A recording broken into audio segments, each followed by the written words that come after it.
Now, the other night, Roy Acuff called me. He said, John, I'd like for you to do the opera.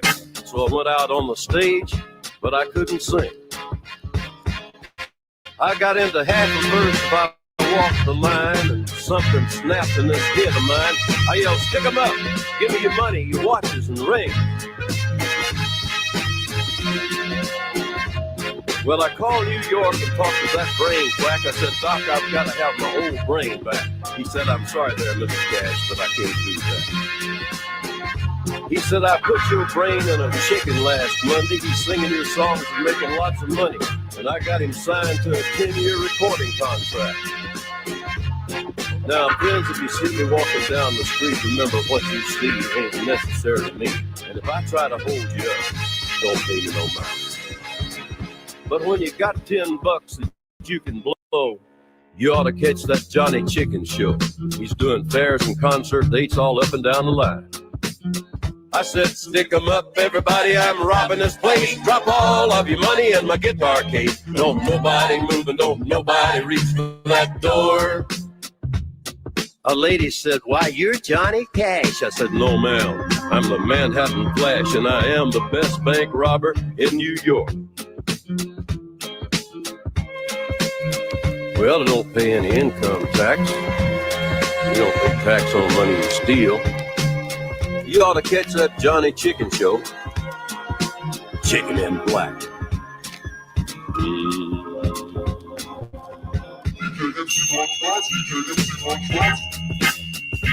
Louis Theroux, Duke and Jones, jiggle jiggle. My money don't jiggle jiggle, it folds. I like to see you wiggle wiggle, for sure. It makes me want to dribble dribble. You know, riding in my Fiat, you really have to see it. 6'2" in a compact, no slack. Luckily the seats go back. I got a knack to relax in my mind, sipping some red wine. Shepherd's Bush, compact push, Notting Hill Gate, my Fiat skate with a crate of Cabernet, but not today, because I gotta drive, I wanna stay alive, not cause it's illicit, do I have to get explicit? As a matter of fact, I sip on the yacht with pig and Reese, 200 diamonds in their piece, I'm trying to get mine, so I can shine, jiggle jiggle, I like to see you, wiggle wiggle, jiggle jiggle, I like to see you, wiggle wiggle. My money don't jiggle jiggle, it folds. I like to see you wiggle wiggle, for sure. It makes me want to dribble dribble. You know, riding in my Fiat, you really have to see it.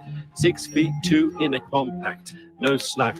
And luckily the seats go back. I got a knack to relax in my mind, sipping some red wine. I think that went really well, don't you? I enjoyed it. Nice being in the booth. So unless you have anything else, that's a wrap.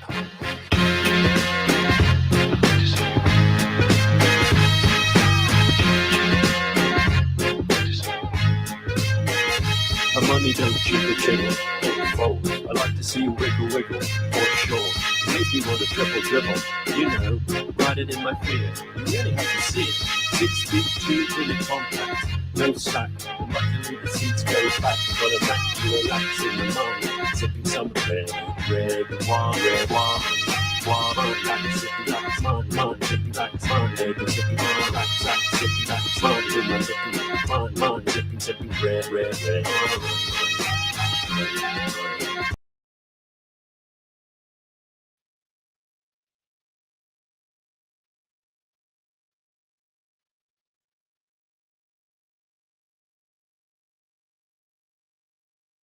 Okay. How are you guys doing today? I had to cut it off because I have so much to tell you. I have so much to tell you. Can you hear me okay? My voice is coming back. Toombs, how is your cat scratch or your cat bite? Toombs got hurt by her cat, right? That's what Sassy told me.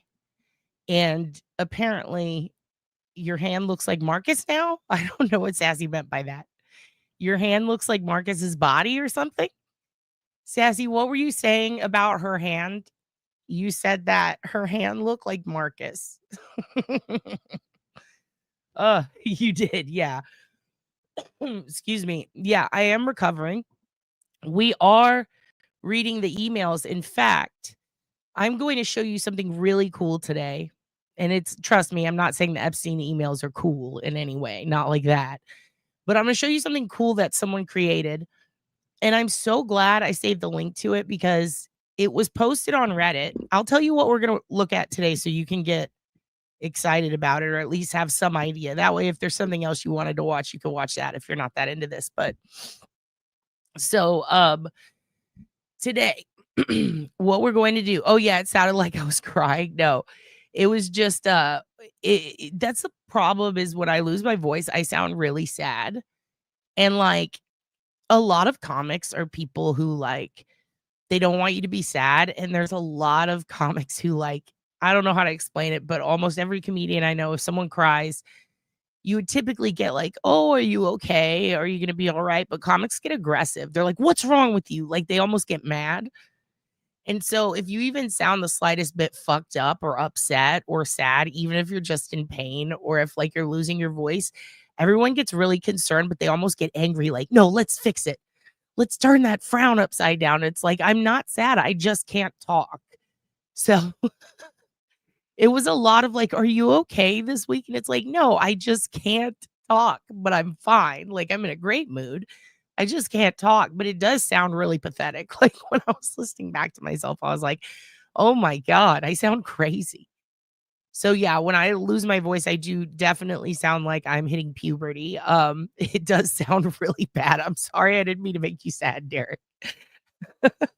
So here's what I found, and I'm going to tell you right now, this is one of my favorite websites, or I guess subreddits. I've told you this before too. It's Internet is Beautiful. And the other one is Interesting as Fuck. So those are my, yeah, I do always sound crazy. Thank you. At least I'm not the only one who acknowledges that. Thank you, Tubes, for being honest with me. I always sound crazy. It is a coping mechanism. It absolutely is. And it is like a sad clown. I hate clowns.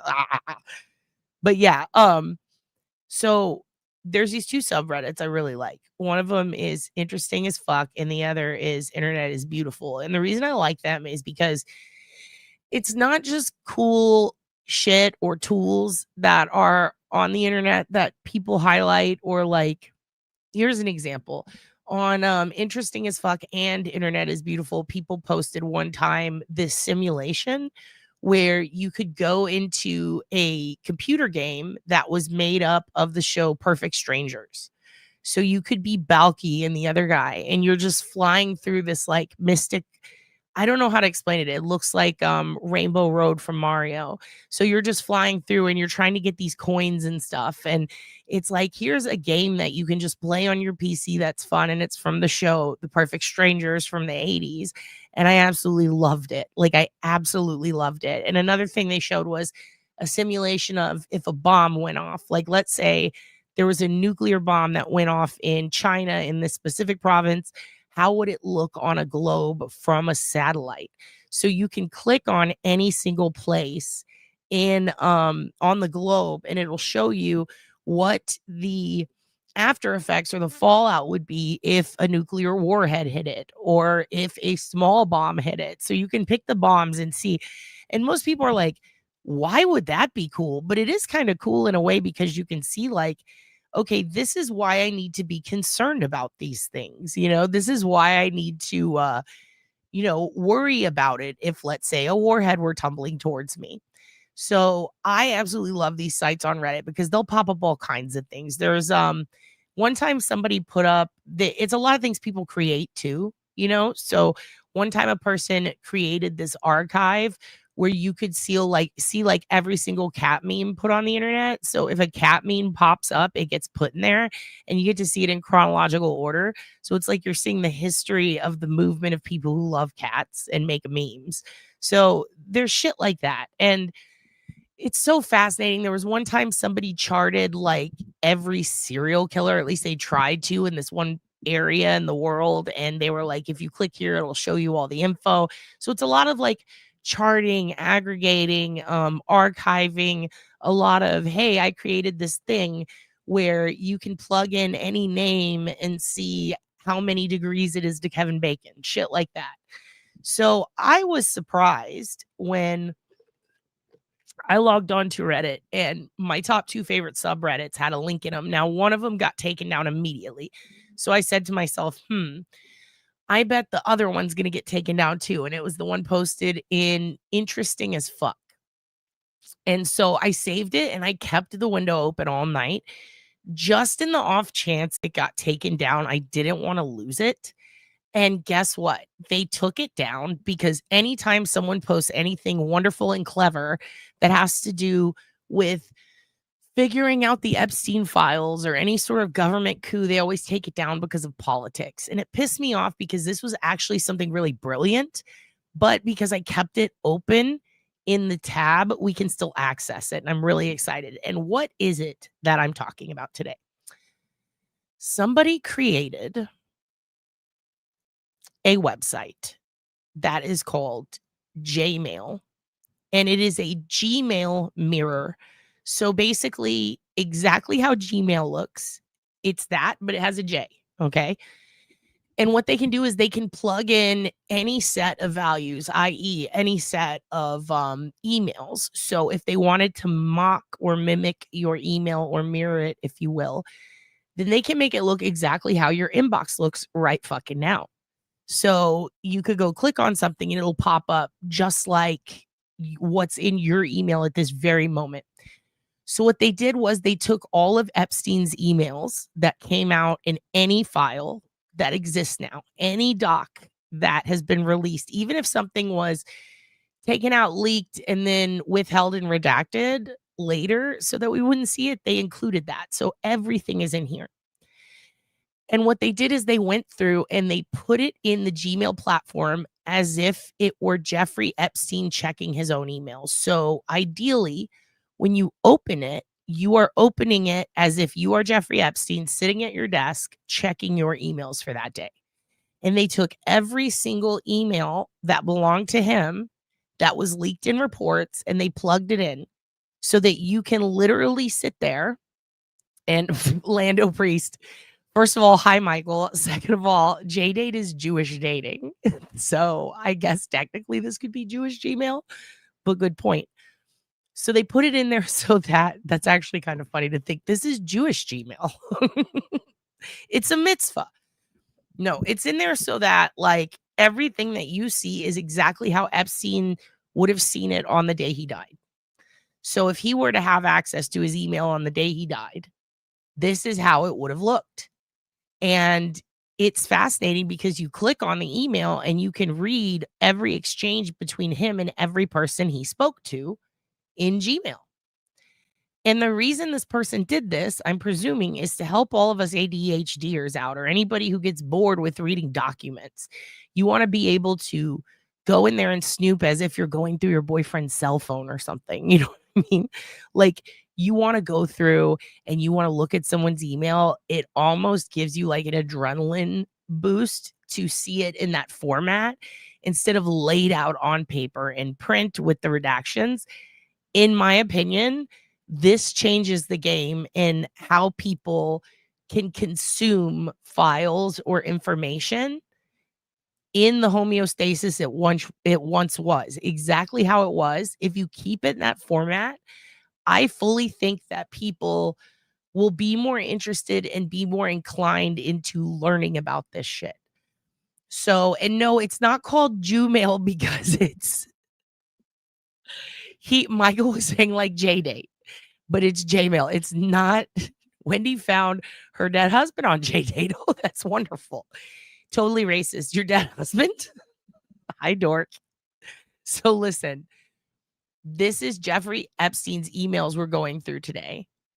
And we're going through them in the exact format he would have seen them on Gmail in the Gmail platform. But it's called Jmail because someone replicated it for this purpose. You'll see what I mean when we go through it. But that's what we're doing tonight. And the reason we're doing that way is because it's just, I have found it to be so much easier to kind of learn about this and to see what was going on with him. But also there's something about the order and the format and the way it's set up that really changes things. Like if you're reading it on paper, you would go through all the documents and you would just flip flip, and you wouldn't really visualize necessarily, or it would be difficult to visualize some of the repetition. Like, why is he repeating this? Or what is this attachment? Or who is he talking to? And in this format, you can actually see the order in which he prioritized his email. Because not only that, when you first open it, you can literally see it in the chronological order as it's received, as opposed to person by person. And it kind of shows you how he prioritized his friends.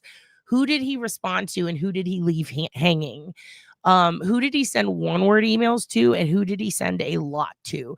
Who did he have correspondences going on for 2 or 3 years with versus who sent him an email and then when he got caught and then when shit started coming out, then decided to hit him back?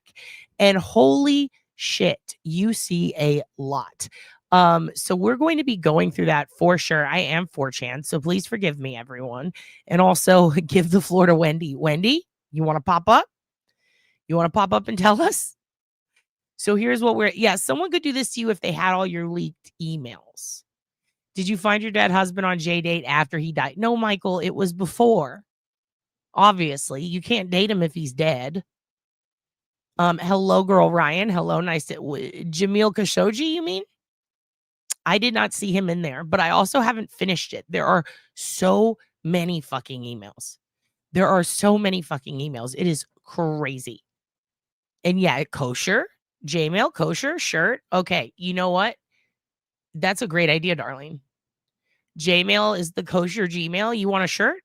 Okay, we're going to make that a shirt. It's a good idea.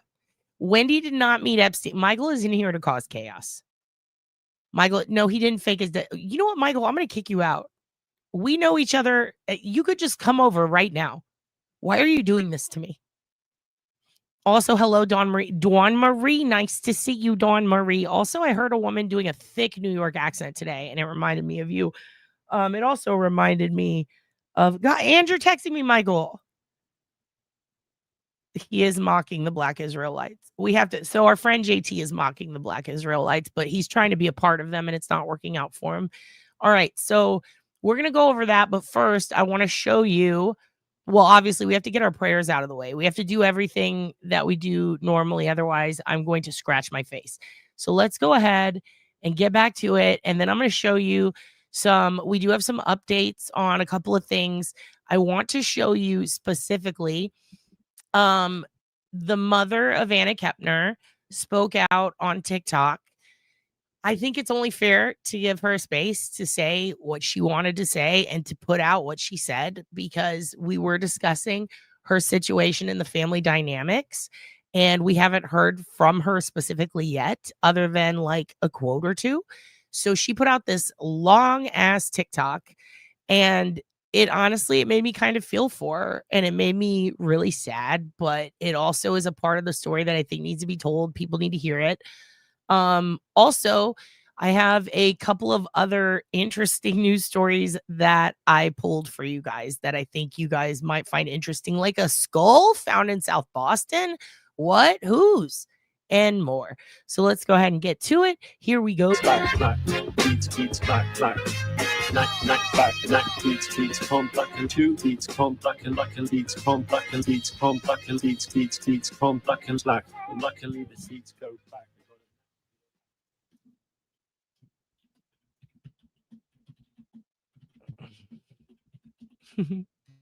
Heavenly Father, we thank you tonight for all your blessings. You said in all things give thanks.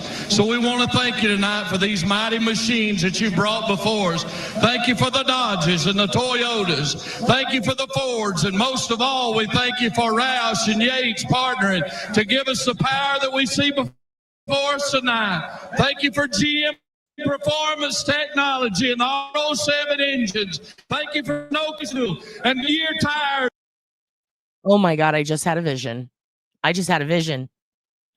Holy shit, Sherlock Ho. Hey, Michael, where's Priest? Michael, this is the one that I think I told you this a while back. I'm pretty sure I told you this is the one, this one. Sherlock Ho. I feel like she's your future wife. I feel like if I had to hook any of my kids up, it'd be you with this one. You know why? Because she's you, dude. She's Lady You. She's fucking sneaky, dude. She's sneaky. She's crazy. She'll randomly come up with some like, oh, she puts crystals on her tits. Remember when you bought that thing to shock your brain? Remember when you bought the thing to shock your brain and you said it was good for you? That's the type of shit Sherlock Ho does. I feel like you two would have an epic relationship where you would kill each other. I really feel like you would both off each other. Yeah, no, it just occurred to me. That's who it was. I was like, who's the kid I have that I feel like the person that reminds me the most of Michael? It's you. AJ and Michael. We can never have you guys meet. If you guys meet, the world will fucking explode. No, yeah, no. Stuff with your tits with crystals. That's the type of shit Michael would be into. It's fucking weird. Two of you guys. A Jewish me, says Wendy. The financier. The financier, Wendy. Just remind me never to let that happen. Remind me, Sherlock Ho, never let you meet Michael. The two of you would be horrifying. Horrifying. 9-volt battery, and I love you, Michael. There we go. See? There we go. That bring performance and power to the track. Lord, I want to thank you for my smoking hot wife tonight, Lisa. My 2 children. Oh my God. Also, Hudson, they're doing Krampus again. Are you going to dress up like Krampus? You need to get on it. They're doing the Krampus thing. They're marching them through the streets, bud. Them, or as we like to call them, the little E's. Lord, I pray you bless the drivers and use them tonight. May they put on a performance worthy of this great track. In Jesus' name, boogity, boogity, boogity, amen. Dude, has a guy ever put a crystal on his dick? My son Goro. Like, I know that you guys all put them on your tits, but do you ever put them on your dick? Your mom is dead. Oh, Michael, see? I told you she'd be perfect for you. There you go. Perfect. He has a mom. He has a mom. She could be your mom. She fucking hates crystals, though. Yeah, you're going to be Krampus? Good. You need to. And Darlene has 9-volt batteries if they are needed. She's here to save lives of objects, too. Darlene, by the way, is the EMT I was telling you about, Michael. She fucking saves lives. Now, Graves Ghost DNA, she digs all of our holes. Not inside of them. Oh, that's a good point. He is going to be a very special child. Oh, Dawn, you don't know about our prayer? Dawn, this is our prayer. It's for GM Performance Technology, Dawn. Here, we'll do it again for Dawn. Heavenly Father, we thank you tonight for all your blessings. You said in all things give thanks. So we want to thank you tonight in machines that you brought before us. Thank you for the Dodges and the Toyotas. Thank you for the Fords. And most of all, we thank you for Roush and Yates partnering to give us the power that we see before us tonight. Thank you for GM Performance Technology and the RO7 engines. Thank you for Sunoco Racing Fuel and Goodyear tires that bring performance and power to the track. Lord, I want to thank you. You know, that is true. You can't say anything. But one thing you can't say is you cannot speak ill of GM Performance Technology or you will get thrown out of chat immediately. You do hold dicks to be flown to be reattached. So Michael, Darlene's the one who a dick got cut off and she had to hold it for a long time, which is really cool. Very proud of her. Also, yeah, thank you for deodorant, Lord. Thank you very much. Your crystal fell out of your tit today. Thank you for the Skull Bandit. For my smoking hot wife tonight, Lisa. My 2 children, Eli and Emma, or as we like to call them, the little E's. Lord, And you know, I always, when I see this one soldier look up and he looks over at his buddy and he shakes his head like, oh gosh, look at Daryl up there again. Right here, this dude. How funny would it be if his superior commander came in and was just like, soldier, back about face. Like he just yells at him for that, for moving. 2 children, Eli and Emma, or as we like to call them, the little E's. Lord, I pray you bless the drivers and use them tonight. May they put on a performance worthy of this great track. In Jesus' name, boogity, boogity, boogity, amen. All right. So that's our new Goro. Now, I told you guys, Michael, I don't think I told you I am officially an auntie again. My brother Adam had his baby. I will not tell you his name. I will not tell you that baby's name because you will not exploit it. That's for me to do. But until we find out his name, we are going to call him Goro because of this. My son Goro, he is going to be a very special child. And I really don't have no reason to think that. I can just tell.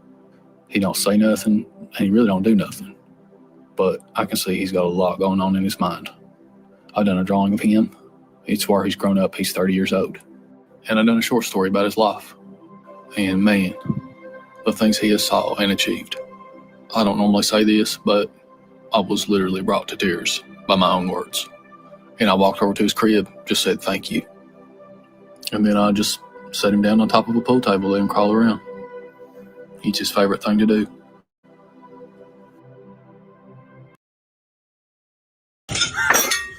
Don't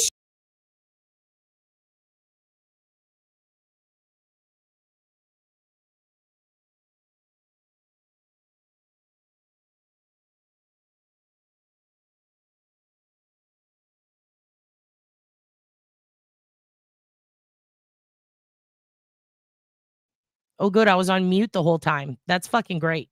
Excellent.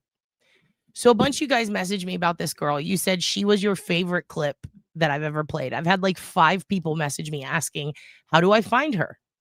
She is under Trend Snort. I don't know who she is. I just really love that clip. It makes me laugh so fucking hard. Okay. What broke the stream? No one broke the stream. The stream's fine. Okay. I just was muting myself. All right. I love how she goes to IKEA's and tests all the tables for family fights. I feel like it's appropriate. I feel like we should all be doing this. I love her. I don't know who she is, but she's the best. So yes, I will keep this in rote for you guys. We will keep this in the rotation because we love this girl. Don't you swear at me, you little shit. I am your mother. All I do is worry, slave, and defend. And all I get is a fucking bitch in your fucking face. Okay, I think this is good. I like this one. $1.99. Okay, I can see myself here. See? She's great. Marcus. This is Marcus. Now, Marcus did get a family. I did go through and watch more Marcus to see what's up with this. There is a tiny baby Marcus, you guys, and he's so cute. I will be making a compilation. Marcus. Hi, Marcus. My bad. No, you're fine. All right, let me guess. This is Marcus. Tanio. Tanio? Hi. Hi. Hey, do you have a really beautiful family here, Marcus? Yo, what's going on, guys? It's me, Carcass. Don't do it. Don't do it. Don't do it. It's not worth it. You know you're traumatizing him, right? You know he's gonna lose his mind if you keep doing this. Oh, just wanted to sit in his little bucket thing. It's kind of cute, actually. It is warm, Robert. Don't just. I must attend to my family. Okay. Well, he's gone. Hello? Oh, hey, Marcus. Robert, I've been adequately moisturized. Okay. When did you move in across the street from me? I see my neighbors in a while. The meat burned real bad. Welcome to Wormmania! Learn everything you ever wanted to know about worms. Featuring Mary Applehoff as Worm Woman. I'm Mary Applehoff, the Worm Woman from Kalamazoo, and I speak for the worms. Yes, we're talking about worms. What are you singing about? We're singing about worms. So, Kalamazoo, Tim Allen, late 70s, busted for cocaine. Largest cocaine bust in decades. All of a sudden, Wormhead Wendy shows up in Kalamazoo. I mean, I'm not saying the timing is weird. I'm just saying it's obviously they're connected. That's all I'm trying to say. I'd love to see the spoof of Wormmania. Please send it to my email immediately. Here we go. Worms. Featuring Mary Applehoff as Worm Woman. I'm Mary Applehoff, the Worm Woman from Kalamazoo, and I speak for the worms. Yes, we're talking about worms. What are you singing about? We're singing about worms. What's the big deal about worms? Tell Come, worm woman. Hi, Julian. We're talking about worms because they're so valuable to the entire natural world, and that includes people. When worms mate, they move together and overlap, head to head. That swollen band, called a clitellum, secretes slime which holds both worms together.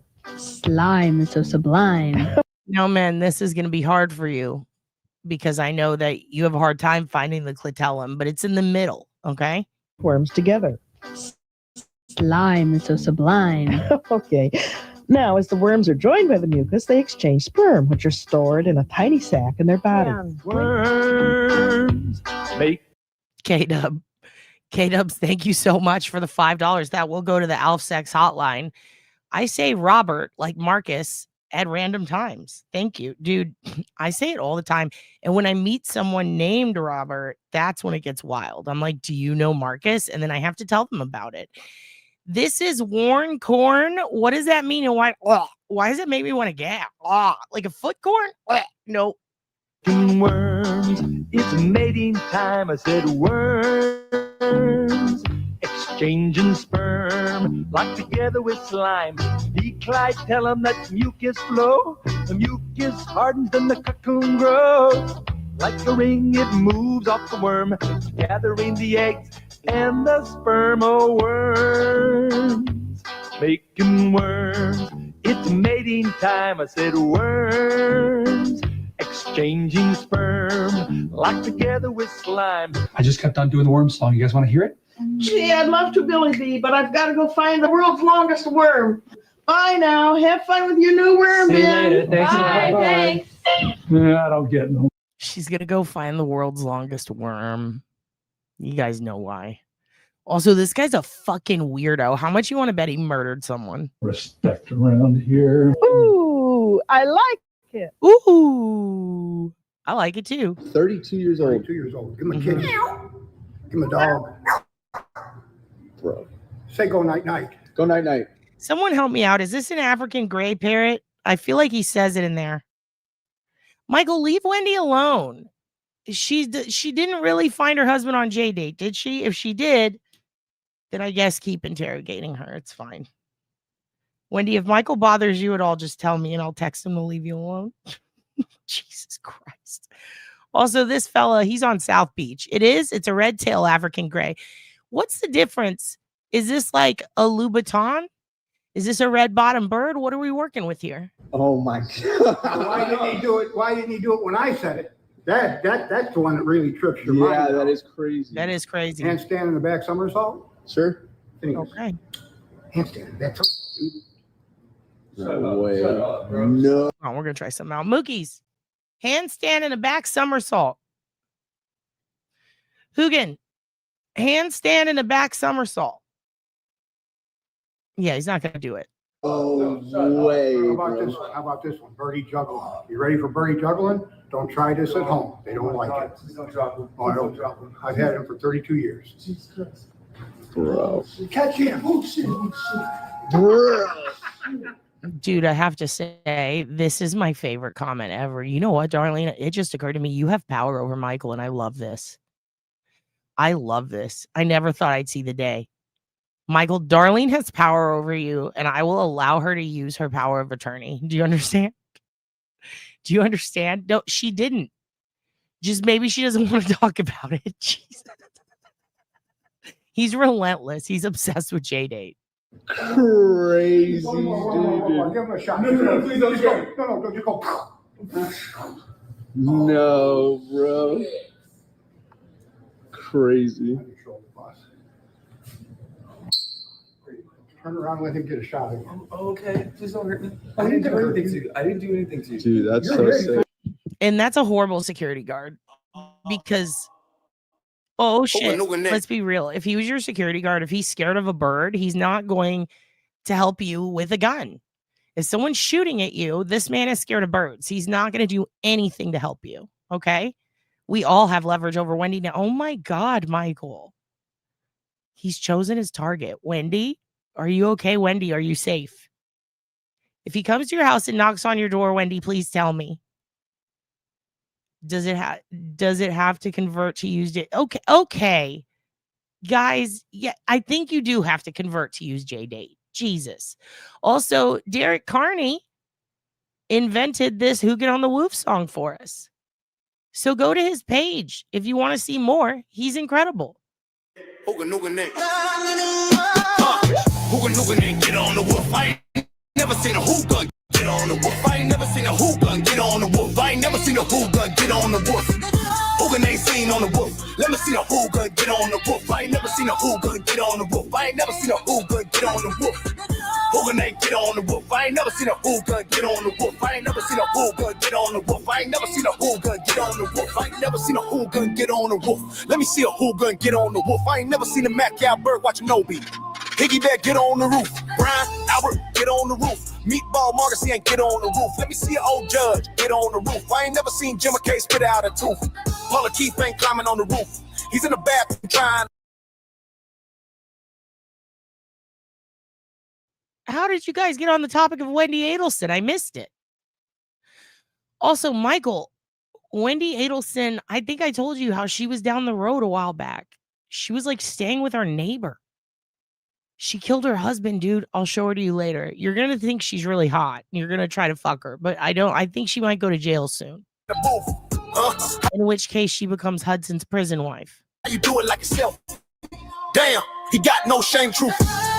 Climbing on the roof. I ain't never seen Coffin Deffer get on the roof. I ain't never seen Grant Tellis get on the roof. Oh shit, Auntie Bay get on the roof. Oh shit, Higgins get on the roof. I ain't never seen Colin get on. Colin, damn Colin. Damn hot Colin. Hot Colin, y'all. Colin's so hot in this AI. Colin's not hot in real life, but this AI Colin looks just like a new kid on the block. Nice. The roof. I ain't never seen Tristan get on the roof. None of those cops telling the truth. Hot Colin, hot Colin. Yeah, Yuri Buchanan reminds me of my dad, and Colin reminds me of a hot dude I would have banged in high school. Tell him the guy never went on the roof. Tell him the guy never went on the roof is so fucking funny. Can that be a shirt? Tell him the guy never went on the roof is so fucking funny. What? Tell him he never went on the roof. Tell him he never went on the roof, dude. What the fuck? Wendy's gonna kill it. Yeah, she is. Feminem's gonna kill it, dude. Tell him that no one went on the roof. Tell him he didn't go on the roof. That is awesome, right? That's the shirt. Tell him the guy never went on the roof. I'm gonna make that a shirt just to send you one, Feminem, because what the fuck? That is a murder joke. It is. Tell him the cop never went to the roof. Tell him John never went on the roof. Also, how fucking crazy. I can't get over how crazy that is. 1 block over from O'Keefe Street. If you enter the back of the restaurant, I was in Brennan's restaurant eating turtle soup within a block of O'Keefe Street. What the fuck? What the fuck? I need a shirt that says that. We're getting that shirt. Tell him the guy never went on the roof is so fucked up. It's so funny. Actually, I do think, okay, we're going to pop out of this real quick. We're going to pop out of this because now I'm going to show you something else. Hoogan here on the roof. All right. I've been saving some of these for you guys. I showed you some the other day. We didn't get through all of them because it was a long fucking episode. But I've been saving the good ones because I know a lot of you guys don't use X. But I want you to see it. I want you to see these things. First of all, I found you. Now, I did post this and say, this reminds me of all of you guys. And yeah, turtle soup, I thought, okay, I'll taste it. In the spirit of Anthony Bourdain, I will taste it. Okay, because Bourdain really loved Brennan's and he really loved Arnaud's and he loved Cochon was his favorite restaurant. So we started the week at Arnaud's. Middle of the week, I was getting the Pig Mac at Cochon's because it was delicious. And the Pig Mac is a pork version of a Big Mac. Unbelievable. Ended the week at Brennan's. So I'm like, well, I've been to all 3 of Bourdain's favorite restaurants. I haven't had to pay for shit. He said the turtle soup is something to cry about. He said it's so good. So when the waitress is like, yo, you got to try this fucking turtle soup.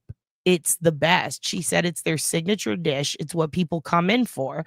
I said, I find that hard to believe. It's probably going to be like snail soup. Like I'm going to choke it down and pretend to like it, right?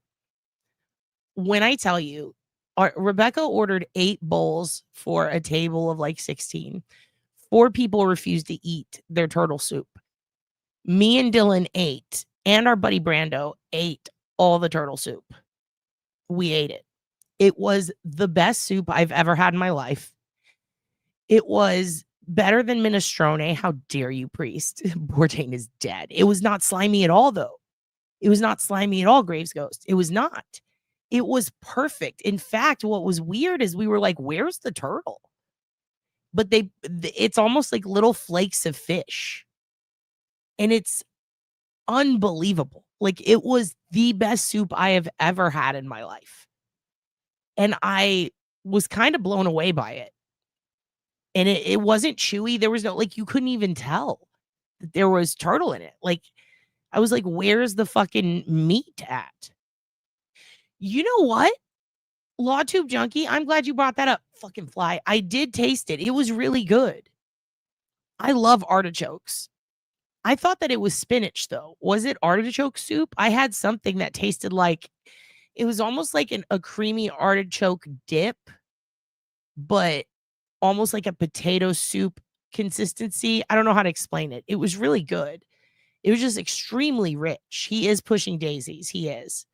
At our nods, what we had that was, first of all, every restaurant on Bourbon Street, their signature fucking dessert is a banana Foster. So I saw a lot of bananas get lit on fire this week. Okay, a lot. But at our nods, they made a whole show of it, and they did at Brennan's too. And I got a video of it. And actually, I could probably upload it after this so you guys can see it. The lady who was our waitress, first, she was bitchy to my friend Brando, so I didn't like that because Brando's had a rough life. In fact, Brando's going to come on this show soon. We're going to do a whole episode with him. He was on this show on the ID Network. He's been on a few of them. They always ask him to do these, but this one was called, oh, fuck. I don't remember exactly what it was called. I watched it, though, after he told me which one it was. It was called, like, oh, I don't fucking remember. It's something about the murder something. Murder on video or murder through the phone. I don't know. But it was some show. He's from Evansville. And he got shot in the head, and his buddy was shot and murdered. And they were doing a weed deal. He was just supposed to bring some weed to a guy as a deal, as to help out a friend. He wasn't like a big weed dealer. He just had some weed, and a friend of his was like, hey, my buddy's in town, or like my uncle's in town, something about how his uncle just needed a little bit. And so he's like, sure, I'll go meet him up at this bar. And they go to meet this guy at the bar, and this guy comes out and he shoots them both in the head, drags Brando out, dumps him in the parking lot, and steals his stepdad's car. And he steals the car with his best friend in it. So they find his best friend 4 days later, shot in the head in this abandoned vehicle. Brando's still alive, okay? And they bring him in for questioning. And on the show, they call him Steve. And they talk to the guy who died's family, and it's really fucking fucked up and sad. But it's a really interesting situation to see the show, and then to have your friend who they're talking about sitting right next to you going, no, it didn't happen like that, and then explaining it. And I'm like, dude, what the fuck? You should come on my show and tell us what really happened. So we're going to have Brando on sometime. But anyway, this waitress was really mean to Brando. And I was like, what the fuck? Like, she just made because he was taking forever, but he's been shot in the fucking head. Let him take a minute, you know? Good evening from Connecticut, says OK DK. Good evening. So, yeah, she was really rude to him. And then she quickly turned. Once we ordered all the turtle soup, she fucking changed her tune and was being super sweet. And she let me film her doing her Banana Foster's presentation. So I will show that to you guys. Anyway, moving on. This is you guys. This is you guys. I hope you enjoy. This is you in the chat all the time.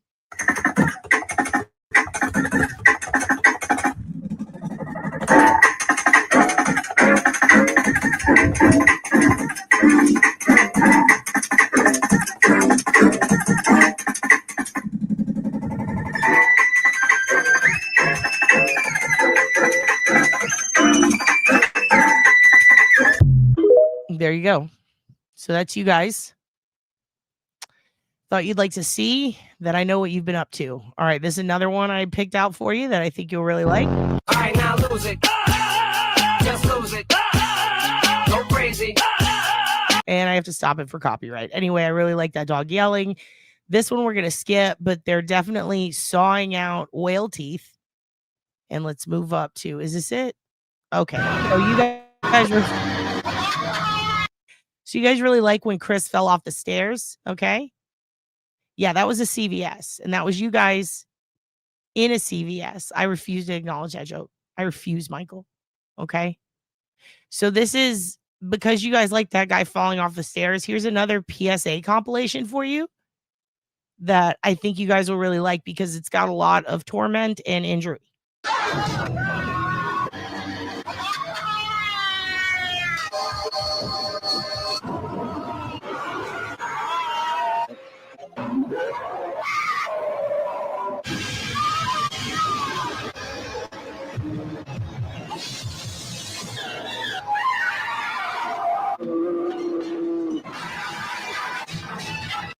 So anyway, workplace accidents are real.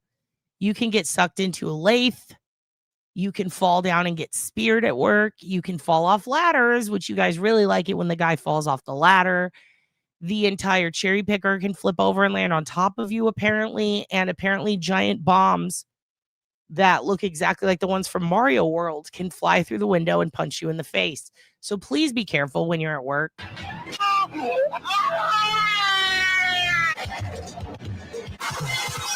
There you go.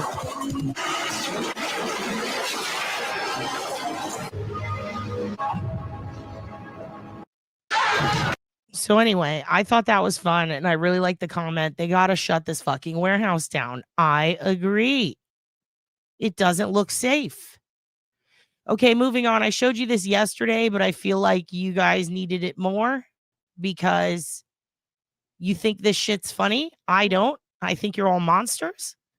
But I knew you'd appreciate this. And for those of you who missed the show yesterday morning, I found all of you, not just in the CVS wearing leashes, but also here. Now, if we're being real, this is pretty much, this is 3 of you always trying to do this to me. But, you know, I feel like this mom. I identify with this mom and I understand what she's going through, and absolutely fuck Trump. But also, I'm this lady and this is you. Can I have a Friendsgiving here? Yeah, that's fine. I sent you a list of the people coming if you wanted to look. Just so you know who's coming. These are your friends? Yeah. I think you've met a few of them. I don't think I know any of these people, Mia. You don't? No. Mike. Who's Mike Hawk? He's what he worked with me at my old job, the one I had in high school. Who's Holden? Holden is so nice. Holden Two Dicks. Do I know him? Yeah, these are all guys. What do you... Lou Sassel. Who's Lou Sassel? What? I don't know. No, it's just funny because you've met Lou. I don't think I met Lou. You know Lou. Hugh Jazz. Hugh. I don't even think you had a friend named Hugh. Are these work people? Yeah, I haven't there's met them. work people. Gabe Horn. Gabe. I don't know Gabe. Gabe Horn. And then Bud Holhertz. What? Wait, who? Oh, Bud. How do you? Bud is the one. I think Bud came one year on my birthday. The last name? We know his family. The Holhertz? Bud Holhertz? Yeah, the Holhertz family. They're very sweet. The Holhertz family? Mm. Is that the one that we went to Easter brunch with that time? Yes, the Holhertzes.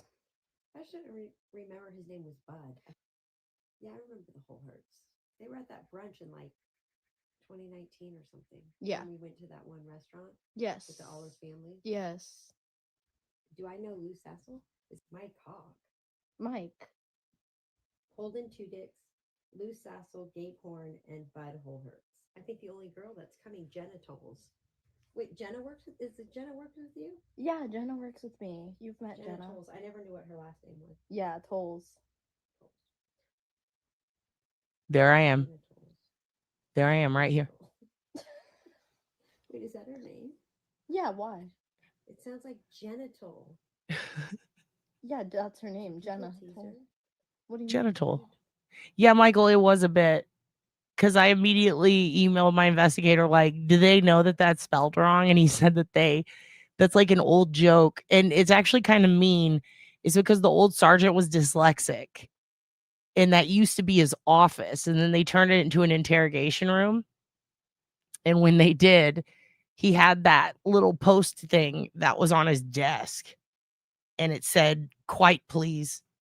And so then they put the thing on the front of the door that says "Quite please" to rip on him. But also it is kind of crazy that they showed it in the documentary. I'll admit that. Anyway, this is you guys fucking with me, and I don't appreciate it. Oh yeah, no, people tease her a lot. But Holden Two Dicks defends her a lot. And this is the moment I realize, wait, there you go. So I feel like you impress upon yourselves the spirit of this mother. Now this guy, I just like this. I don't know why. I think it's very funny. This is a pretty fucking cool uncle. And this made me laugh very hard because I did not expect the end.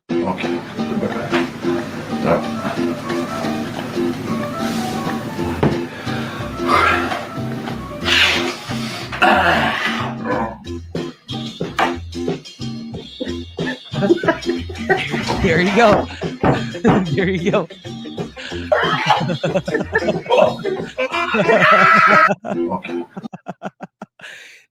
Let him do it again. Okay. All right. Now you snort the salt. Ready? Snort it. All right. Take the shot. Lemons in the eyes. Lemons in the eyes. Now bang your head. I love that guy so much. God damn. God damn. All right. We watched that yesterday. Now this kid. But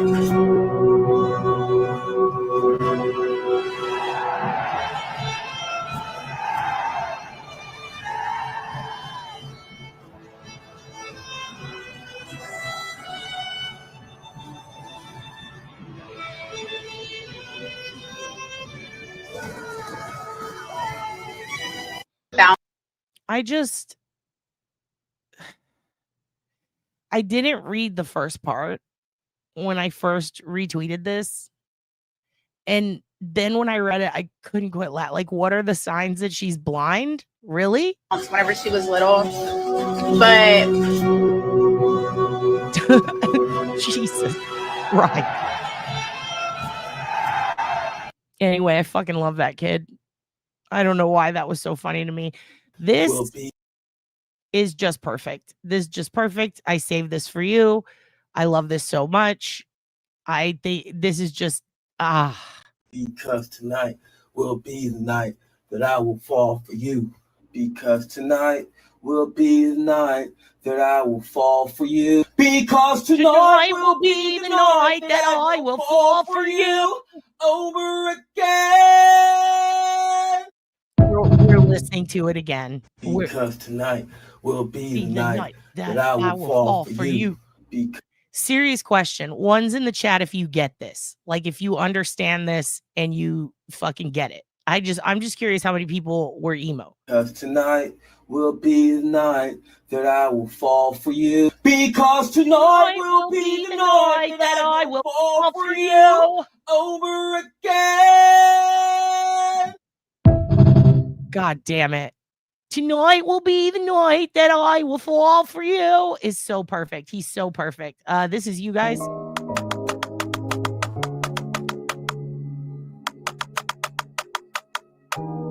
Boom. That's you guys. All right, moving on. This is just kind of you guys know how it's like the guys with the raisins. I don't know why. I don't know what, where, when, how. I'm still trying to figure this one out. Just curious what you think. A student once accidentally killed his classmate. In a panic, he dumped the body into the old well behind his house, planning to move it the next day. But when he came back, the body was gone, completely gone. Years later, he got a job. After a heated argument with his boss, he snapped and killed him too. Once again, he threw the body into that same well, and just like before. The next morning, it vanished. He started to believe that the well had some kind of power. that it could make anything disappear. One day, after fighting with his wife, his rage took over. He killed her and tossed her body into the well. The next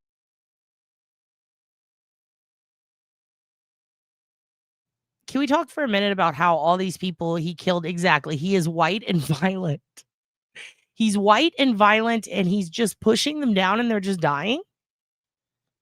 We're not cows. It's not like, oh, if you push it, it's dead. Like, that's not. Next day, it was gone again. From that day on, something inside him changed. He no longer felt fear or guilt, only darkness. Years passed. His mother grew sick and bedridden. Tired of taking care of her, he threw her into the same well. But this time, the body didn't disappear. Days passed. The smell began to spread. Neighbors noticed. The police came. And finally, the well that had hidden his sins gave him up too.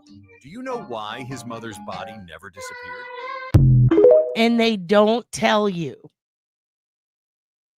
I hate AI sometimes. Okay, now this is not AI. This is just a cool dad, okay?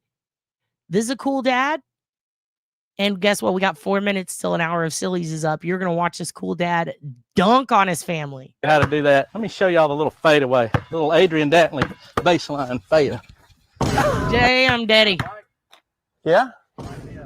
He wants to get mic'd up. All right, you got to go behind me. Old school skyhook on. Here we go. Yep, Damn, daddy. There we go. Oh. Yeah. Oh. Y'all think this is hard, don't you? Piece of cake. Piece of cake. Boom. About 2 degrees of slope right there. The dude thinks he's a scientist. Maybe Yep, he is. It was 2. I figured it was 2. Getting this Damn, mess, I got know to you figure ain't the 2 making degrees that. in. Yeah, I knew that. Let's see that jump shot. Everybody thinks Little it's set awesome. shot. That's what it's going to be. I want to see him play LeBron. I want to see dad take on LeBron. Oh, we got an R. Go deep with this one. Best of luck to you. I think we're done for. Best of luck to you. Oh, what you got, S? Yes. Uh-huh. Let me show you how to do that. Let me show y'all the little fadeaway. Damn. Little How many of you guys would bang this dad? Be honest. Adrian Dantley baseline fade. That's how you do it old school right there. Baseline. He's him, dude. Oh, ow. All right, here we go. Never You ready? got his ankle. Yeah. Yes. Oh, you might have an E. Mm-hmm. Your game. You think Good it game, looks edited? young man. What? Psych. Yeah, that's the part they edited. The kid really did. He really did give him the high five. They edited that part. Good game, young man. Psych. Boom, edit. Boom, edit. You see that? Oh, Boom, you might have an E. Get ready for the AI of the century. It's right here. Your game. Good Uh-huh, game, right here. young man. Uh-huh. Psych. Boom, AI. The OG schooled me again. The OG schooled me again. I'm obsessed. I'm obsessed. It's the same noise every time because that's what it sounds like when a ball goes through the hole. Speaking of going through the hole, why can't we be this creative? Why can't I be this creative? This guy's so smart. The guy who made this. Also, this is near our house. So check this guy out. Where's it at? Where's it at? Where are all the hoes at? Hear that, Sherlock? I'm hard as hell outside the parking lot of Bussies. Open the lid, Mom. Open the lid. I'm trying to, but it's kind of stuck. This is the XL everything sandwich. Turkey, brisket, and sausage. Hell yeah. Oh, yeah. Hell yeah. The place is pretty killer.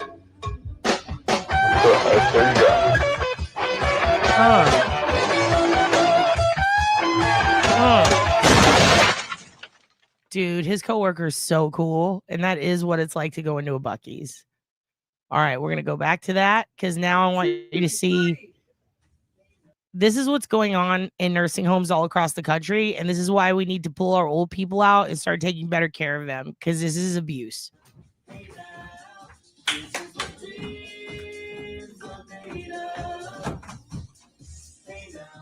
Also, boy throb. Is this AI? I just need help. Like, normally I can tell Is this AI? Is Boythrob real? And how do we stop them? 1, 2, 3.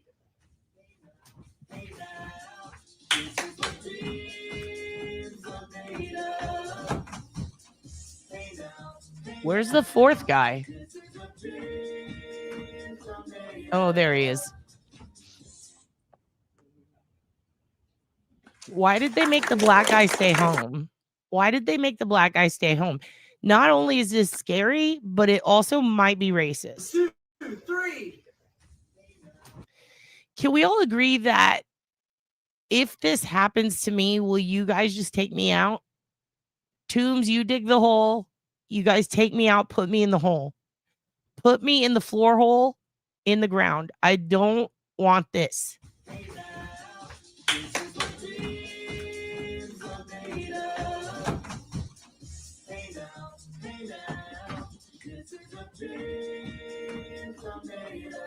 Why'd they make him? Why isn't he there? Thank you, Darlene. Darlene loves me.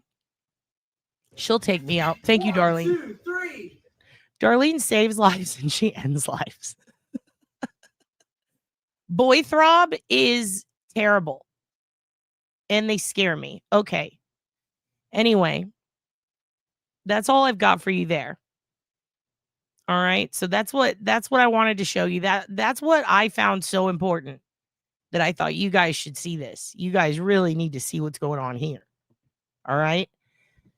Next up, now it's time to get into the news. And then we're going to do the Epstein stuff. All right. So this happened here in Austin. Yes, I'm concerned. No, I don't know these people. Yes, I'm concerned about them. Although, when I tell you, again, as sick as it is, kind of reminds me of something you guys would do. Just what do you think here? What do you think? And also, don't even ask about their relationship. I can't define it. It's too much. A federal grand jury indicted 2 North Texas men accused of plotting to invade a foreign island, kill the men, and take the women as sex slaves. Prosecutors say one of the men enlisted in the Air Force to get military training he thought he needed. Fox 4's Blake Hansen in our newsroom tonight with these stunning allegations, Blake. Yeah, Stephen Heather, federal prosecutors say the suspects didn't plan to go it alone. In fact, the feds say they plan to recruit people who are homeless in Washington, D.C. to serve on their, quote,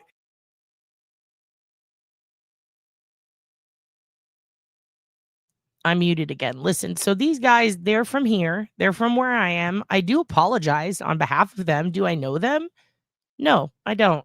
Homeless in Washington, D.C. to serve on their, quote, expeditionary force and take over a small Haitian island. The grand jury indictment handed up today charges 21-year-old Gavin Weisenberg from Allen and 20-year-old Tanner Thomas from Argyle with conspiracy to murder, maim, or kidnap in a foreign country, as well as a charge of production of child pornography. Record Joe Weisenberg was booked into the Collin County Jail in July. We've not been able to find a mugshot for Thomas. Prosecutors say he was in the U.S. Air Force at the time. The place they are accused of plotting to invade is called Gonave Island. It is part of the Republic of Haiti. It's not small. In fact, that island has about 87,000 residents. Prosecutors say Weisenberg and Thomas planned to lead that expeditionary force. So they wanted to kill all the men, enslave the women. And one of the other reports said make them all sex slaves. And they chose Haiti, which is interesting because the infrastructure, and also just like, what? By sailboats to the island, murder the men, take control of the island, and then turn the women into sex slaves, according to prosecutors. The feds say the plan dates back to August of last year. They say Weisenberg enrolled in a Rockwall Fire Academy to learn command and control protocols, but flunked out in February. They say he then traveled to Thailand to learn how to sail, but didn't enroll in the school due to the cost. The feds say Thomas, meanwhile... If learning to sail is too expensive and you go to Thailand and it's still too expensive, you're just don't learn to sail. Maybe you weren't meant to take over an island. You know what I mean? enlisted in the Air Force in January and in March changed his station assignment from Germany to Maryland to better coordinate the invasion and recruit the homeless population in D.C. We reached out to attorneys listed for Weisenberg and did not hear. So just to be clear, yeah, Rockwall, Texas definitely checks out. Definitely checks out. So they're going to leave Texas. They're going to go train. Somehow they end up in Washington. They decide we're going to get the homeless people in D.C. to help us. It is not like a Hilton. What? I think it's because I worked there once. It's not a Hilton. It's like, I mean, at best, it's like a Red Roof Inn, dude. Are you thinking it? Well, does Colin? I don't think that includes Plano or any of that. So maybe. Yeah, Rockwall is a scary place. Don't go there, kids. You're back. We could not find attorneys listed for Thomas. Prosecutors say they face up to life in prison if convicted on the conspiracy to murder charge. They should just get Alan Jackson, All right? Blake Hansen in the newsroom. Thank you. I mean, you can do anything and Alan Jackson will get you off. God damn. Does anybody else think it's fucking crazy that Alan Jackson is taking on that kid in Malibu's case? I'm probably going to get so much heat for this, but that kid fucking did it and he murdered people. And you cannot convince me that it was not intentional because some guy was harassing him, chasing him. Get the fuck out of here. He's trying to race some dude and he ends up killing 4 kids. And that wasn't the first time he did that. Wasn't the first time he drove over 100 miles like an idiot. Oh, you know what's a great idea? I'll go over 100 around Dead Man's Curve in Malibu. It'll be fine. What an idiot. And I hope that kid goes to prison. No offense. Love Alan Jackson. Hope he loses because that kid killed people because he's an asshole. He's an asshole in a fancy fucking car going too fast. He's a rich white going too fast. He's going over 100 miles an hour. He's had tickets before. He's gotten in trouble before. Ugh, no, he should get first degree. Hey, you know what? If you have a gun, all right, and it's a hair trigger, and you know it's a hair trigger, and you've been told before, don't touch the trigger, and then you touch it and it shoots someone, you deserve to be charged with murder. If you have a car that goes over 100 miles an hour and you've done it before and almost gotten car accidents and caused problems and gotten ticketed, and your family says, don't do that, you could hurt someone, and then you do it, you deserve to be charged with murder. Because if you're intentionally driving over the speed limit on a place called Dead Man's fucking Curve in your rich boy white car, then guess what? That's not an accident. That is not an accident. Kid was driving like a fucking dumbass, and he's done it before, and he killed people. In fact, that corner, or that, not corner, it's like a curve where he killed those people, has had, what was it, over 160 accidents in a year. They made a documentary about how dangerous it was, how many people die on it, and how the infrastructure needs to be fixed in that community so people don't die, but they can't. They can't because it's the PCH. So the best they can do is keep saying, hey, don't fucking do that. Make a documentary out of it. Have city council meetings. Make a huge deal. Make a billboard. That's what they did. They did all of that. And yet this kid still decides to go over 100 miles an hour around the most dangerous street in America, one of the top 3, and then wonders why he's in trouble. Jesus Christ. Fucking wild. Anyway, we have more news to look at. This one's kind of crazy. I just saw this today. Curious what you guys think. A skull in Boston? Now to a disturbing discovery on a South Boston. Kind of interesting. Haven't watched this yet, but very curious. specifically because it's in concrete, it seems, makes me think this could be one of Whitey's. You know what I mean? And now to a disturbing discovery on a South Boston pier. What looks like a human skull has been found buried under concrete. State police say it's been removed from the area, and investigators are now trying to determine if it is, in fact, a human skull. NBC 10's Erin Logan joining us live from outside the Black Falcon. Okay, let's take a look at this skull. Yep, looks human to me. What do you guys think? Is it the cow? Is it a chicken or a cow? What is this? It's a human skull. It's obviously a human skull. What the fuck are they talking about? Trying to determine whether it's human?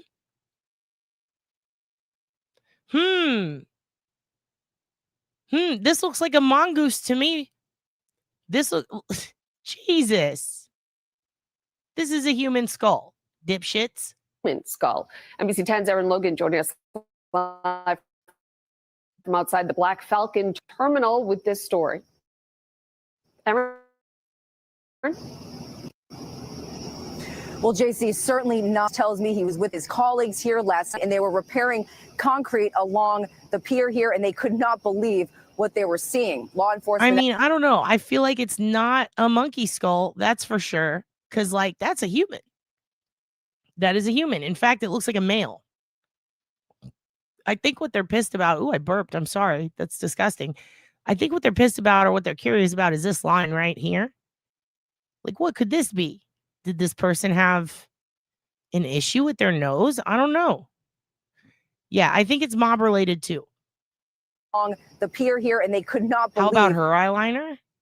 It's intense. It is intense. Why is she not fronting ICE or something? She's got beautiful makeup and gold around her neck. How is she not doing bidding of a president? I don't understand what they were seeing. Law enforcement expert Todd McGee says a common sense reaction to all this would be that this evidence or this discovery could be linked to a criminal case. Now we're going to show you the pictures of what workers came across while doing that job along the pier. Material that you can see looks like a human skull buried under concrete.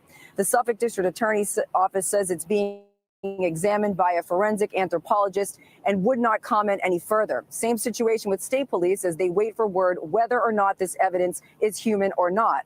In 24 years of working in public safety, former state trooper Todd McGee says he's never seen anything like this. He says getting clarity. That is bullshit.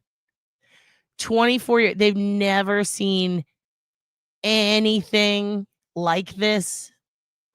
Bullshit. Mookies, you like your new bed? Hoogan got a new bed today. Because we left his at the sitters. And I said he needs a new one anyway. And he fucking loves it. He's just snorking around it now. You digging in your bed? Everybody says hi. Oh, he's rearranging the pillows. He likes to take the pillow that Laura got him and he'll pick it up and he'll move it around and he'll put his head on it. It's very cute.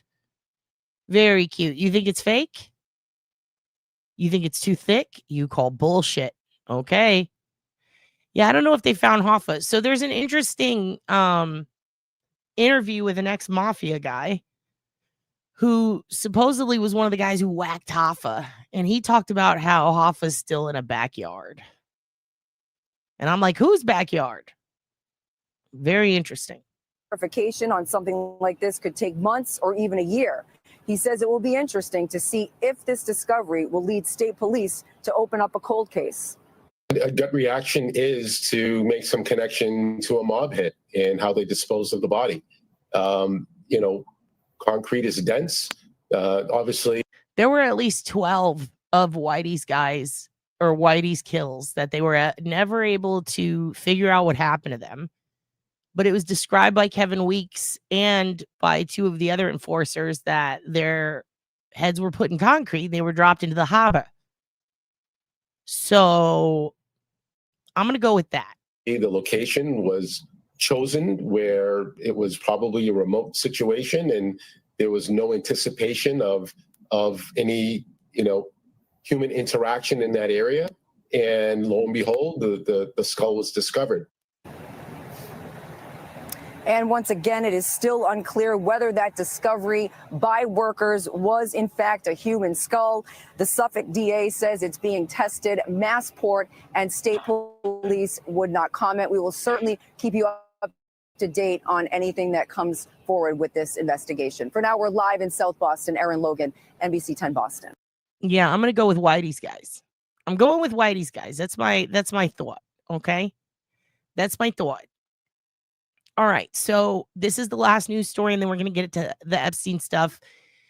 I'm showing you this because this is the first time we've gotten a cause of death from the Anna Kepner investigation.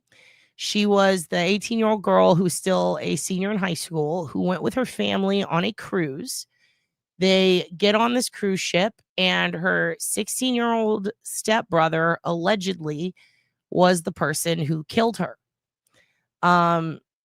They have yet to give us a cause of death. Apparently, it was asphyxiation. They're explaining it in various news stories as almost like a wrestling hold from behind, not like a full Nelson, but more like a chokehold. It's extremely sad.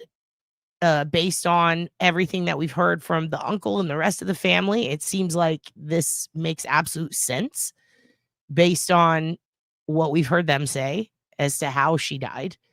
It makes me super fucking sad that it took this long, but also that the stepbrother is apparently still in the custody of other family.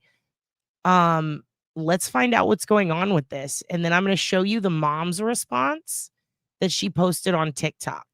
Because we talked about yesterday, I showed you guys Anna's or the post that she made speaking about her mother. But a couple of you guys pointed out in chat, like, you know, that, you know, we still don't necessarily know the relationship to them, or, you know, between her and the mom. And even though she said that, that doesn't mean that, you know, she was always going to feel that way and that y'all felt bad for the mom. And I was like, maybe I need to open my cold, wicked heart up a little more and look more into the mom. So I did. And I got to be real with y'all. I'm starting to believe a lot of the stuff the mom says, and she clears up so much for us. And I will say that I'm pretty confident, or I was pretty confident what I was saying about Tabitha. And I'm glad because that ends up getting confirmed by the mom. And I was like, well, good. Now we know that. And I'll show you in a minute, but let's watch this update. Welcome back here on Live Now from Fox. We are approaching the top of the hour here, and I do want to get to a developing story that we have been following. Now, you are taking a live look over Port Canaveral, Florida, and you can see those cruise ships there in the distance. Now, questions loom over the death of Anna Kepner, the 18-year-old Florida woman who was found dead on a Carnival cruise ship. Our Fox 35 Orlando team has been covering this from the get-go, and the station reports that Kepner's stepmother and the stepmother's ex-husband appeared virtually in court over an unrelated custody dispute. But during that hearing, new details revealed about the Kepner family vacation aboard that cruise ship where Kepner was found dead earlier this month. Fox 35 reports that one of the revelations was that Kepner and some of her step-siblings were sharing a cabin aboard that cruise ship, including her 16-year-old stepbrother. While investigators have not released much of anything regarding the investigation, court documents there do allege that stepbrother is under suspicion by the FBI as a potential quote-unquote suspect in her death. Again, though, law enforcement not speaking publicly about that. During the hearing, it was also mentioned that the stepbrother was taken to the hospital right after the cruise ship docked at Port Miami, but a reason for that not mentioned as well. Several media outlets, including ABC News, reporting now via sources that Kepner, an 18-year-old Florida cheerleader, may have died by asphyxiation, though, again, the medical examiner's office not revealing an official cause of death. There are so many questions here and very few answers. I do want to bring in Scott Duffy, retired FBI supervisory special agent, to talk much more about the case itself. Scott, as always, thank you so much for taking the time to be here with us. Yeah, good afternoon. Thank you, Josh. Of course. And first off, I do want to ask you here your overall thoughts, because we've talked about so many different cases that are being investigated over the past, I would say, several years. And this one, it seems as though there is not a lot of information that's being released. So what are your thoughts on that? Yeah, so these cruise ship mishaps, homicides, missing people, you have a host of these type of incidents that are taking place on cruise ships. And so thereby you've seen the FBI involved with these type of cases, and that is typically because the FBI is the primary or has primary jurisdiction in cases like this to investigate, to see if there is a crime, if somebody is missing from the ship. Have they been thrown off board? Have they jumped off board accidentally by someone else, et cetera? And so the FBI has that jurisdiction because these ships are typically in international waters, crossing back and forth between different international jurisdictions. And so the FBI would have jurisdiction. This case, Josh, yes, you have a lot that is taking place with regards to an 18-year-old female missing, and then located within her own room on the ship. And then you have rumors that are quickly swirling of who did it. Somebody, a stranger, an employee, or perhaps in this case, a family member. And so now you have a good old-fashioned whodunit, and that investigation is possibly always start with your inner circle, your family. Is this a domestic situation gone bad, regardless of where that may have taken place? One thing that's interesting is we are talking about a cruise ship, so that is a confined space. We've discussed this in the past when we've talked about different cases, but the public always pivotal here in an investigation in general. How pivotal will the other passengers here that were on board this cruise ship be in determining exactly what happened if they weren't in the room?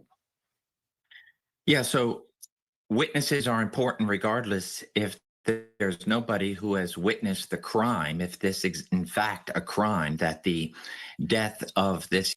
So here's something we do know. So the boyfriend that was being interviewed that we showed yesterday morning, he stated that he spoke to the brother of Anna. So not the step brother, who is the one who allegedly did this, but the little brother who's 14.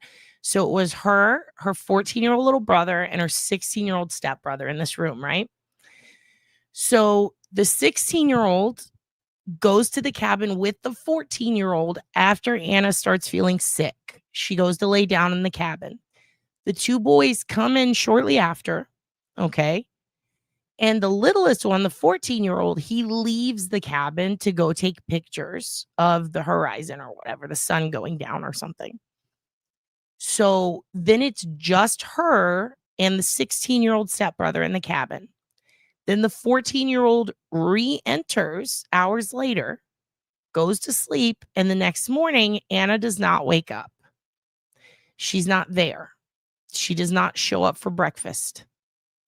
Now, the 14-year-old spoke to Anna's ex-boyfriend on the phone and said to the ex-boyfriend of Anna that he had been outside the door of the cabin trying to get back in, and he heard almost like an argument. He heard people yelling and like a scream, and they wouldn't let him in. And so he left and he came back, and then he was in the cabin. So, first of all, I agree with you completely, Darlene. 18-year-old girl should have got her own room. Don't put her in there with boys. I don't care if they're brothers or not. Okay? Second of all, the 14-year-old heard something go down. The only person in there was a 16-year-old, and now Anna's dead. I think we all know what that means. I don't understand how it's taking this fucking long with all of that. Very disturbing shit. The young teenager is determined to be a manner of death, that being a homicide, then it's important to investigate by interviewing witnesses to see what has taken place leading up to that moment. Perhaps you have a witness that says, I saw her go into her room with an unidentified male or female with several people single. So all those facts have to be developed. Yeah, they have also cameras pointing to the room. So they know for sure. And yes, this is true also. We were going to get to that later, but thank you. That's a great point. Toxicology was negative for her. So a lot of people were saying that because of what, and we even talked about this. I told you guys how during the hearing for the custody dispute with Shauna and her ex, Thomas, that it was brought up a complaint, or no, Thomas, is that, I think that's the dad's name and the son. It doesn't matter. So her ex brought up in his complaint, which is actually linked below the last video. If you guys want to go read all of that hearing, it is below the last video. You can go click on those links and you'll see it all. And shout outs to Lauren Conlon for also putting it all on Twitter. That rules. So you can see there that he made it a point to say, not only did they go on this cruise, but because it was international waters, she was allowing the kids to drink. Like he said that, unsupervised, and allowing them to get drunk. So this was regarding the 16-year-old, not just Anna, but the 16-year-old. So when the 16-year-old departs the cruise, the 16-year-old boy goes into custody with the grandparents, I believe. The complaint was she was letting him drink specifically. So I'm not surprised that Anna's toxicology came back as clear. You know what I mean? Like she didn't have anything to drink or eat. Hello, Cindy. Nice to see you. So with that said, Anna probably just had a headache, you know? But if this 16-year-old was having mental health issues or whatever was going on with him, and then the stepmom allowed him to drink, I mean, drinking in general can lead to some pretty volatile behavior, bad parts of people's personalities coming out. And a lot of people will say like, oh, it's no excuse. No, it's not an excuse. But what's the phrase? It's not an excuse, but it's a reason. You know, it's important to point out. It reminds me of how when a fucking school gets shot up and people go, don't blame the gun. I mean, it was kind of a big part of it. Without it, this wouldn't have happened. Without alcohol, maybe this kid wouldn't have been so volatile. Now, we don't know if he was drinking or not, but that's what was in the complaint from the dad. So I'm very curious. Yeah, exactly. Look at Colin. It lowers inhibition. Look at the amount of people who get drunk and beat the shit out of their family or come home and try to kill their family. The amount of episodes of every fucking show you can imagine that has to do with crime, the amount of episodes where, but if he got drunk, but when he came home drunk, but if he was drunk, believe it or not, there are people who are capable of being decent members of society, who are good people, who try their hardest and do their best, and then they get drunk and they become fucking shit demons. And I know that's true because I've seen it. I've seen it a lot, especially being around comics. There are people who have dark, fucked up thoughts in their head, who present as good people and present as doing good things. And present is easy to get along with and great for relationships and a good dad. But then the second they get fucking wasted on something, they start acting like an idiot and they become a fucking horrible person. So it doesn't surprise me if there is alcohol involved in this, but it does not take the onus off of the person who did it. Because if you get like that, don't fucking drink. Anyway, back to this. Because lacking some sort of surveillance video or other technology that can put somebody else with this young victim, witnesses who may not realize that they were a witness. Perhaps they're taking a picture of themselves on vacation and they capture this victim in the background. Perhaps there's an argument taking place. Perhaps something that will give investigators just a little bit more, because ultimately the FBI arrives on scene and they have to figure out what led up to that moment. And so witnesses who don't even think that they have something to offer may very well have something pivotal, important to offer. As all of this does continue, again, few details have been released. We are waiting on word from law enforcement involved here, as well as the medical examiner's office. Again, the report from several different media outlets saying that she did die of asphyxiation. My question for you is, what are some of the complications when you're talking about determining whether this is an accidental death or whether there is something more to it? Yeah, so the FBI is going to investigate it. Well, that would be the whole asphyxiation part, Josh. Well, Josh, that's the part where she was fucking choked to death. That's the part where it's not accidental. You don't just accidentally strangle someone. That's not a thing. That's not a thing, Josh. Anything that a death. And so thereby they come on board, they secure the crime scene, bring in what I imagine their own evidence response team, and then look at what they can find from the crime scene. Also, this is a great point. He is, can I say this about, I'll be nice to Josh Breslow right now, even though they are Fox. I'm going to be nice to him. Okay. Let me just say this. Josh Breslow has the perfect voice. He has a marquee friendly voice. He has the face for TV, but the voice for radio. He is very easy to listen to, just like JB from Florida. Hey, JB. Okay. So I like his voice. I like his hair. But if anybody's going to sit there with me as a victim and talk me through a rough time, it's going to be Mr. Duffy here. Because when I tell you Mr. Duffy has the most calm, soothing, he has a kindergarten voice. You guys know what I'm talking about? Like a voice where you've got a bunch of rowdy kindergartners and you need them to calm down. He's got the voice. He's not going to spank you, but he's going to talk you down. Okay? Scott is the guy that is going to be a nonviolent, calm, pleasing presence at all times. And then one day he's going to fucking snap and he's going to say a curse word and everyone's eyes are going to go. We're all going to look like Cash Patel. Okay. Yeah, you think it's cheeseball. I agree. But you need that calming, soothing voice when you're freaking the fuck out. Him and Josh's conversation, very NPR-ish. You don't like him? Why do you guys hate Scott? Tiff likes it. Tiff likes him. K-Dubs doesn't trust Scott. In this case, we know, at least from rumors and stories that are being put out, that she was found under the bed, in the bed. I don't know exactly the makeup. If you remove the mattress, is there something deep that you can see?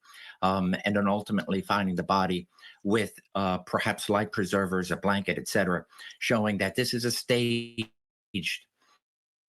scene. And so also there are videos out there of this cruise, of people who've been on this cruise who are doing reviews of it. And this is why I love review videos, because if it's a cruise, if it's a plane, if it's a place, remember we looked at the guy with the Boston apartment and I was telling you how I needed to see these apartments on Boylston to see what they look like on the inside, but not now in 1995.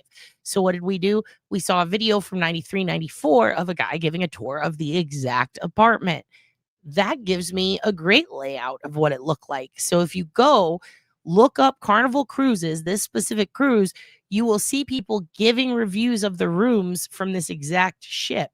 And when you look at them, you'll notice that the cabin rooms have about 1 foot between the floor and the bed.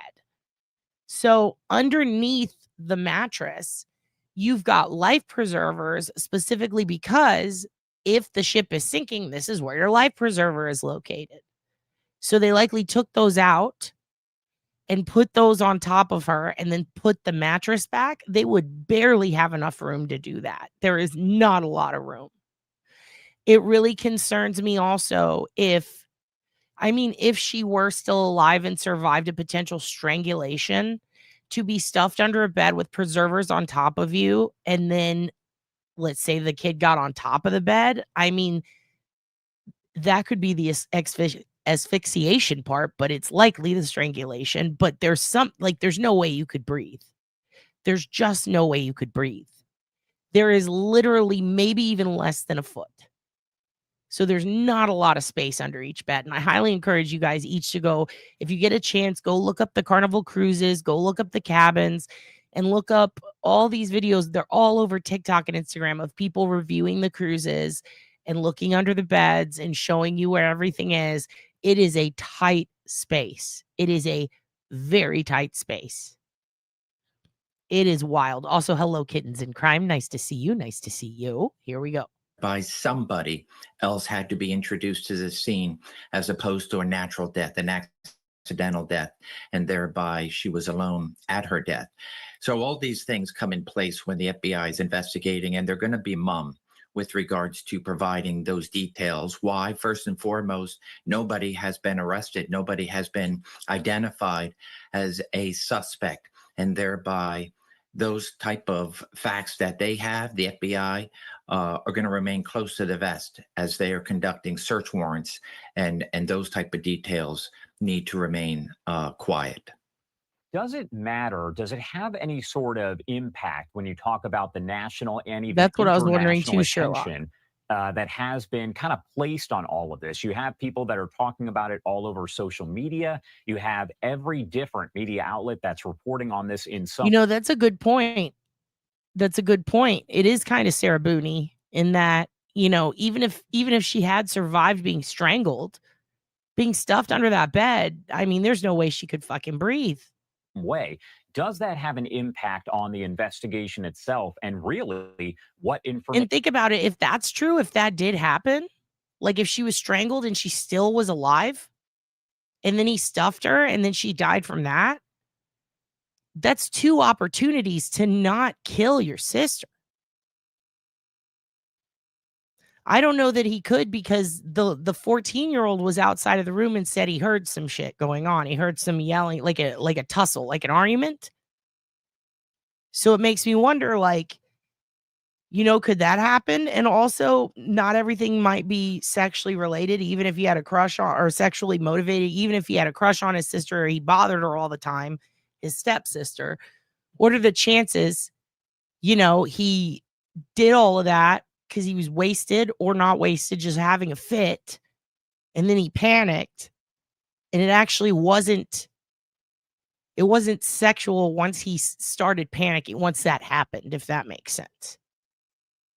Because there is a sadism element to strangling someone that you perhaps have a quote unquote crush on, right?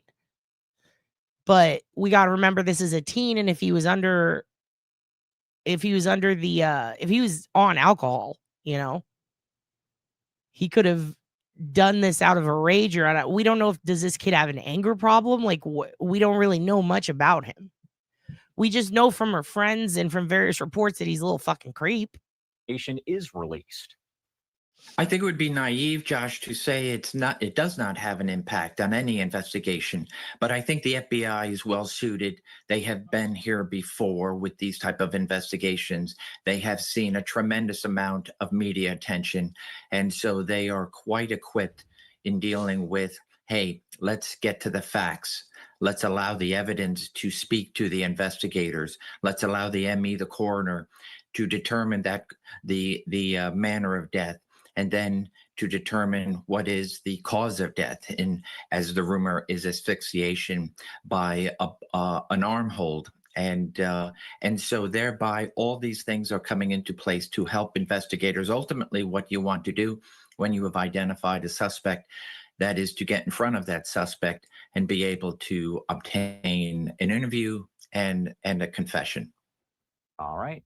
Scott Duffy, thank you so much for taking the time to join us and discuss this case. Obviously, it's one that is getting all of that attention, so we're waiting on potentially some additional information. There's a lot to this, but anything you want to add, anything we missed here before I let you go? No, I think we see that. I did want to address some of these. Yes, no is all it takes. Just one no, he could throw a fit. Like an anger problem, like when these kids don't know how to control their emotions. and they throw a fucking fit. I mean, I've seen like grown ass teenagers throw baby fits, like jumping on the ground and throwing a fucking fit, dude. I had a friend who had a son who was such little shit, dude. And she was the best mom, but her kid had issues, you know? He'd go spend time at his dad's house and he'd come back fucking white and violent, you know, acting like a little shit. And like she could tell him no to something. And if it had been a few weeks since he'd seen his dad, you could see a big difference. He'd okay, and he'd just deal with it. But then he'd be gone for a little bit. When he'd come back, you tell him no to the exact same thing. And he's threatening to fucking kill the family fish. Or he's screaming. Or he's yelling, I fucking hate you. Threatening to hurt himself. Like, there are so many kids out there with unhealthy anger issues. And adults. You know, just, I hate to say spoiled, because that's not always what it is. Sometimes it's mental illness. Sometimes it's family problems. You know, it's just a serious thing that would happen. You know, it would happen a lot with her. And I remember when she got full custody, stopped seeing the dad. It's been a few years since I've talked to them, since I've heard from them. But I remember she got full custody, and that's when it came out, when he was much older, that dad beat the shit out of that kid. You know, caused a lot of issues. Like, that kid had 2 concussions his mom didn't even know about. And it's fucking crazy. Like, there are some kids out there who just, you know, they're just little shits. Emotional regulation. Sometimes it's not even autism. Sometimes it's just, you know, it's just some kids are spoiled. Some kids it's autism. Some kids it's pure rage and anger. They're taking it out based on what they see elsewhere, like at home or at school, or it's just wild, you know? And I don't know what's going on with this kid. I don't know anything about him really, except what we've heard from the news. But remember the thing he did, like the boyfriend said, you know, he'd go and he'd lay down on top of her while she was asleep and get weird. Like, that's kind of weird, you know?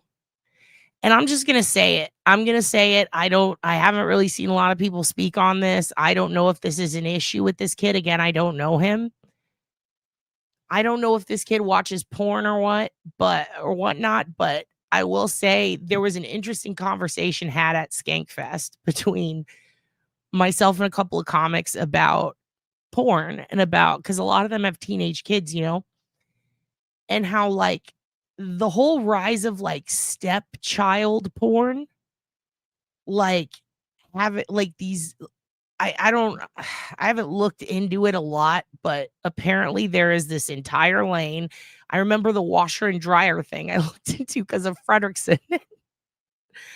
Because of Fredrickson and Marcus. That was a bit of lore, right? But there's also this whole lane of porn where it's like stepdad and daughter, like fucked up shit like that is apparently one of the most popular things right now. And this comic was telling me how, like, because I didn't get the joke he was telling me. And he's like, oh, it's because of this thing where, you know, these types of porn are really popular. Get it? And I'm like, it is? And then he starts telling me about, yeah, apparently like one of the top 3 porns that people really fucking love is, yeah, incest porn, but not just incest, like stepdad specific. And I'm like, ew. Guess what else? Stepbrother, stepsister. Huge lane. Had no idea. This guy's telling me, he's like, no, for real. And everybody agrees. Yeah, taboo porn. So people are like, whatever is taboo, if it's a sibling or a parent, I can't help but go, oh my God, if that's true, right? And if that's getting aggregated or pushed to the top, and kids have free porn available all day to look at online without their parents looking over their shoulder, it makes me wonder if, and there's also this other thing where it's like a lot of kids, I guess, in our generation, especially like when I was in college, like all the guys would talk about the porn that they watched and joke about it. Like, you know, oh, you know, that's not how real sex is. Like, that was always the joke, is like, sex isn't actually like real porn. You know what I mean? Now imagine living today in the environment where you're a budding teen and you're becoming an adult, and that's what you look at. That's got to do something to your psyche. I don't know what, but yeah, sexual deviance, it's got to create like something in your psyche. And it makes me worry, like, are kids looking at this shit thinking this is normal, that it's okay to hit on your stepsister or to try to do sexual things with her? Oh, I'm not blaming murder on porn, K-dubs, but I am blaming this weird, I guess, this abundance of that specific type, it being so popular. I'm gonna go ahead and say it. I think that is really bad for the psyche and for people who are coming up on figuring out sex. You know, I think that the things that we put out there on the internet for kids to see, like, it's got to be stressed that this is not normal, this is not okay, you know? But how many people actually sit down and give their kids the sex talk, let alone give them the sex and porn are not the same thing talk? Like, it really concerns me. Again, not the cause, not an excuse, but it is something to look at that could be important. And yeah, Ted Bundy did say that. He said that he blamed a lot of his deviance on porn, but he's not the only one. Like, psychologists are saying that there's a lot of pornography out there that teaches kids who are looking at it. It makes them think this is normal, and it's not normal. For example, not putting on a condom. They never wore condoms in porn for a long time. So a lot of people thought, you know, hey, that's just, you don't have to wear one. Look at porn. Yeah, it's a terrible, I think that it's just a terrible, yeah, it's a terrible way for kids to learn about sex. And unfortunately, according to studies, that's how most kids learn about sex. And I'm not saying like, oh, if you watch porn, you're going to commit murder. Not at all. But if you're a kid with emotional issues, or you have rage problems, or you're having uncomfortable feelings about puberty and stuff, watching the porn that is popular today is probably not going to give you good advice on how to handle that or thoughts. It's probably going to reinforce taboos that could actually plant the seed for worse things in the future. And it does kind of worry me a little bit. Like, you know, there's people out there who like doing role play and stuff that has to do with molesting people. And there have been countless court cases where one of the types of revenge people get on each other is to post someone's address and say, I like it when people break into my house and do that to me. And these women, there was one in Detroit who she's like, I have to literally watch my windows and door because this person tried to get revenge on me and they made a post saying I like that. And now people are trying to break into my house to rape me? Like, what? That's how fucked up the internet is. There are people out there who think that's funny or who think that's appropriate revenge. It's so gross. And then there's these defenders of it going, hey, it's my kink. Don't kink shame me. That's not okay. Like, that's terrifying. What an awful kink to have. I'm going to shame you for it. No, don't do that. It is usually the women and girls that suffer. That's the fucking shit of it all. Anyway, back to this. This time and time again, the FBI is involved. The FBI will do their due diligence, allow the evidence to speak to the investigators, and ultimately be able to say, this is our suspects, and be able to, hopefully in this case, if it is determined that the manner of death is homicide, that they will be able to identify and make an arrest. All right. Scott Duffy, thank you again for being here with us today and breaking it all down. I'm sure we'll be in touch here as the investigation does continue. Okay.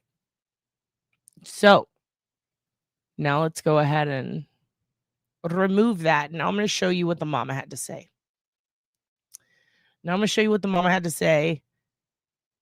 this is kind of a long video, all right? But I'm gonna let her speak her truth. But here's another thing. I'm gonna put her on 1.25, okay? So if she sounds a bit fast, it's not her. You know what I mean? Don't call her a tweak demon or some shit just because she's talking fast. It's because I put her on 1.25, okay? Yeah, I agree with you. I think it can be traumatic and it can help you develop a paraphilia, especially because it's what science says. But at the same time, women have every right to create porn, be porn actresses, do whatever they want with it. If they have kinks, whatever. But remember, it used to be super repressed. Don't show someone a tit or you're a whore. That's not right either, right? I think it's an issue of control. Really. Yeah. How many? A ton. I think it has something to do. I think it has something to do with a lot of people, the way they behave sexually as adults. I think it has a lot to do with how they were introduced to sex, you know, and what it is. Yeah, so this is the bio mother. And I'm going to go ahead and play this. This is her speaking out on TikTok. Wild. We're the same age. All right, let's see. This goes out to all of you who think you know me or you think you know what happened between me and Anna. Okay. Anna and I stopped talking because Christopher is a narcissistic sociopath. Now, with that being said, let me give you a little history on me, Anna, Christopher, Kathy. I don't know anything about his new wife. I don't want to know anything about that bitch or her children. They all need therapy. They all need all kinds of shit. And her son needs to be locked up. Already, I'm going to say it right now. I like her. Is the sound too quiet? Hold on. Let me make it louder. Give me 1 second because she is very quiet. It's hard to hear. Yeah, we are the same age. Isn't that wild? All right, that's as loud as I can get it. Let me see if I got it turned up a little bit louder.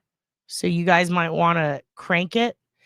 I'm going to sit silent through it so that I don't interrupt and blast out voluminous noises at you throughout it. And so that you can crank your volume if you want and you don't have to worry about getting a jump scare from me. I'm not going to Chris Cuomo you, okay? So, yeah, there's also an argument for people for creating sex dolls of people who shouldn't be had sex with, if that makes sense. People who you shouldn't have sex with because it is illegal. And there's this big argument out there that just make dolls and then all the pedos will do the dolls. And it's like, yikes. So there's that. But yeah, that is a taboo topic itself. Like that is rehabilitating that shit. I don't know anything about it. I don't want to know. But I respect anybody who wants to try to help because it's better than letting all the kids go through that, right? But damn, that is a subject matter I am not educated on. I have met people though who have studied that stuff. And oh my God, the amount of yeah, exactly. They go from dolls to humans. The amount of argument there on both sides that is very difficult to hear, to basically consume, comprehend, and then discuss.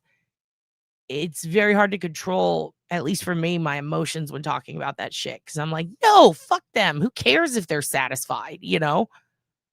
But other people think, well, if they're not, then they're gonna go get a kid. So it's like, how do I feel? Like, I don't, that's crazy. But it's true. It's something that needs to be discussed and talked about. And how do we fix it? And can we? I say chop all their dicks off, but that's just my opinion. Anyway, let's get back to her. Let's hear what she has to say. And if I were you guys, I would turn it up as loud as you can if you can't hear it. I'm going to stay silent through it all so that any of you who turn it up, I'm not popping in and blowing your eardrums out if you're listening to this on headphones. So here we go.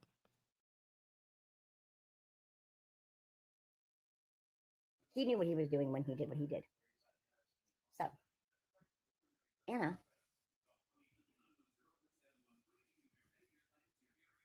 was 4 when I moved to Oklahoma. I moved to Oklahoma for the simple fact that my fiance made more money here and he was from here, so he could get a job really easily here. So I moved. Mind you, he told me it would only be for a year and then we would be back in Florida so I could be back with my daughter. And I agreed. Only he lied because I'm still in Oklahoma and this is 14 years later. And now, looking back, I made the best choice that I could for my family. But when I look back at it, it was the worst mistake I ever made because I lost my daughter. Her dad made it next to impossible for me to have a relationship with Anna on purpose because he was mad that I left him. Well, Christopher, were you trying to get sister wives going because you were with me? You were fucking Tabby, and then you married her after she turned 18. You cheated on me with 24 other women, including Tabby. 3 of them were under the age of 18. 3 of them were actually between the ages of 15 and 17. And I'm not okay with that. Mind you, I say that, but I'm not mad at Tabitha. Tabitha is a great person. She was a mother to my daughter when I couldn't be.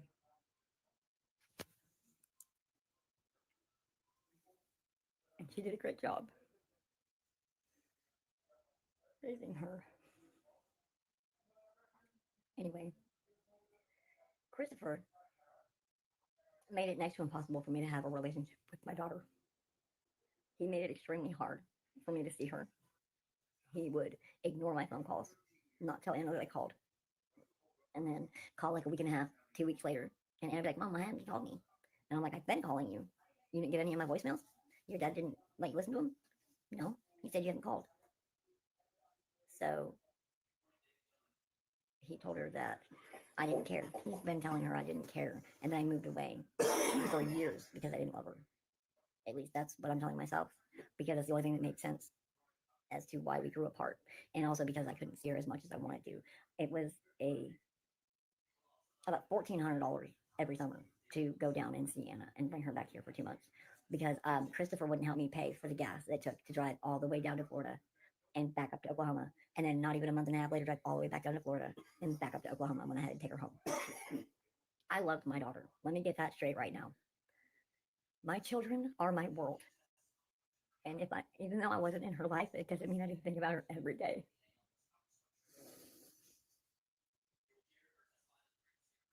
I battle with severe depression because of it. Extremely high anxiety because of it. Yes, I was addicted to drugs for about 2.5 to 3 years. The only reason I did them was because a man that my ex-fiance trusted, he was his best friend, took me out under the pretenses of making money and scrapping and threatened my life and told me that if I did not get high while we were at this house, that they would kill me because they've been up way too long. And if I didn't get high or hit the pipe, I was either a cop or I was an undercover, or I was either a cop or I was a snitch. So I've never hung around drug addicts. I mean, yeah, my parents were drug addicts, but I was a child. I didn't hang around their friends. So I had no idea what drug addicts are like, except what I see on the news, which is they kill people. That's not exactly true either. They do not kill people. Idiots kill people.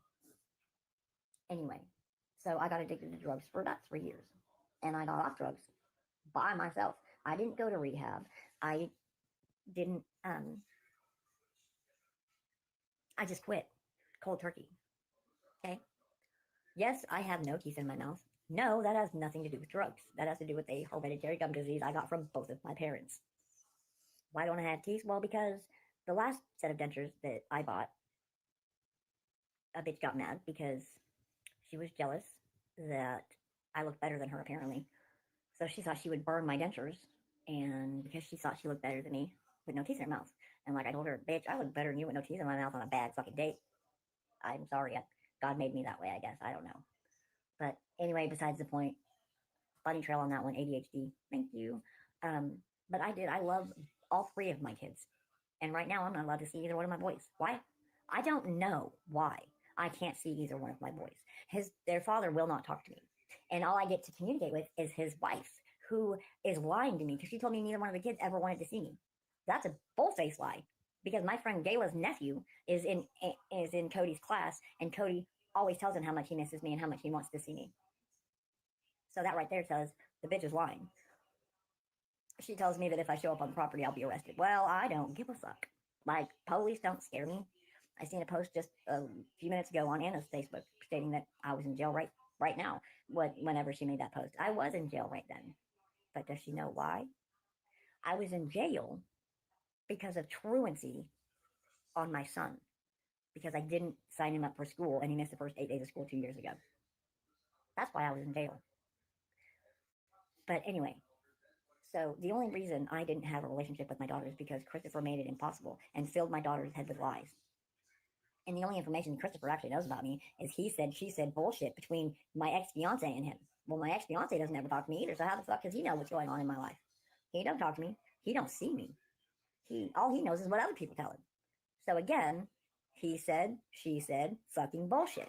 None of you know what I have been through or what I've been put through or what I put myself through mentally on a daily because of my kids. And Christopher, Barbara, Andrew, well, actually, Andrew, you don't have anything to do with the last part of this, but I'm going to bring you into it, I promise you, at the very end. Christopher and Barbara, you want to sit there and body shame Tabby for being fat. Have you looked in a mirror lately? Tabitha is not fat, but you two look like you ate an elephant, okay? Christopher, you're 3 times the size of Tabby is, so I don't know why you calling her fat. Nigga, look at a fucking mirror. And Barbara, you're the same way. Bitch, you're 3 or 4 Tabitha, and you calling her fat. Have you looked in the mirror?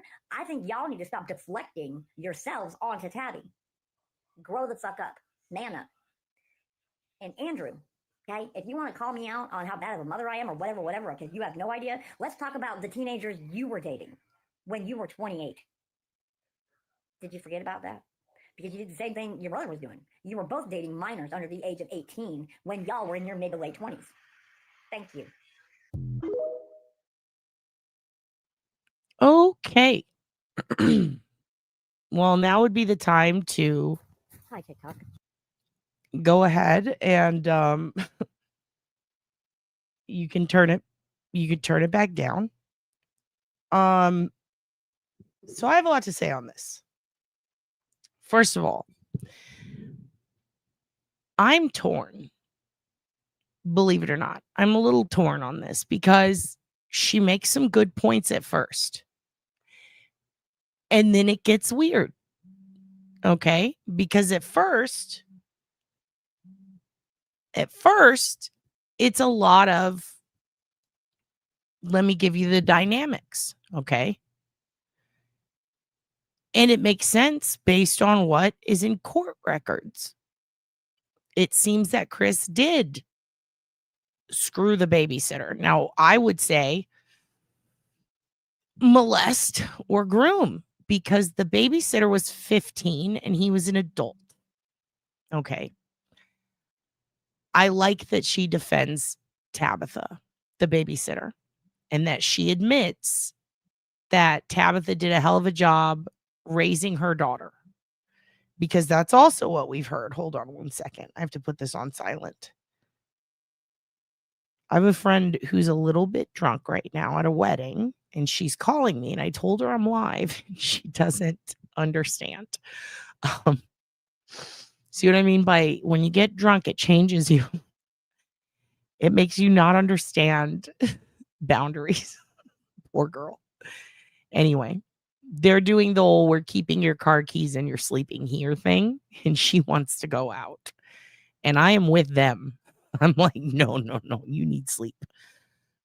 So it starts out where she is giving you family dynamics. She's telling you, I loved my daughter. She's telling you, I wanted to be around her, but this is what happened. Then she starts to admit that at one point in time, she did drugs. Okay. Right around that point is when everything on this goes to, oh, hell. It goes to shit. You probably noticed it around the same time I did. It was right about when she starts to talk about the trip I had to make trips. It's $1,400. He wouldn't pay for it. Okay, well, if you can't put aside $1,400 every year to go see your daughter, I'm sure you anticipated it. $1,400 is a lot of money. But if that's all that's standing between you and your kid and your functional adult who can work, then if you want to see your kid, you make that money. If you left the state to go live away from your kid to the point where it gives your husband custody of your daughter that you love, and she did admit it was better for my family, but it was worse for my relationship with my daughter. Well, at that point, you made a choice. Yes, Tiff. You did. You made a choice. I agree with you. Sounds like you chose your boyfriend. Sounds like you chose to leave.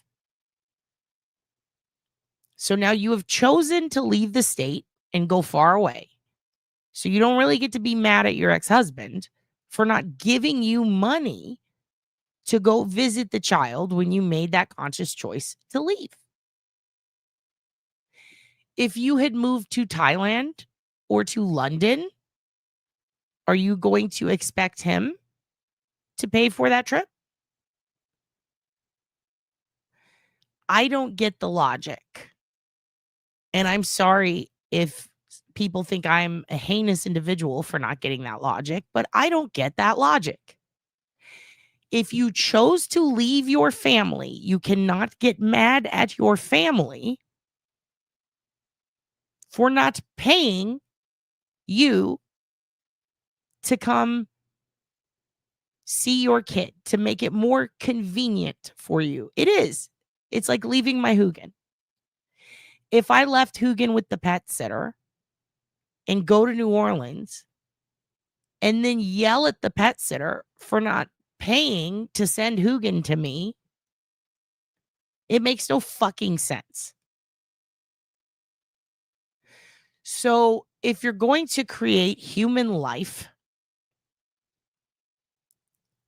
and then leave that human life in another place, then the second you leave the human life to go to another place, it is now your responsibility to work out the transport for you to have that relationship. The two sisters, I believe that would be the stepsister and then Tabitha, I think. Family dynamic is really fucked. But she had multiple siblings. Now, here's another thing. Okay. For if that doesn't make enough sense, if that logic still is not ringing true, then let me put it this way. Let's flip it. She has custody of the kids. All right.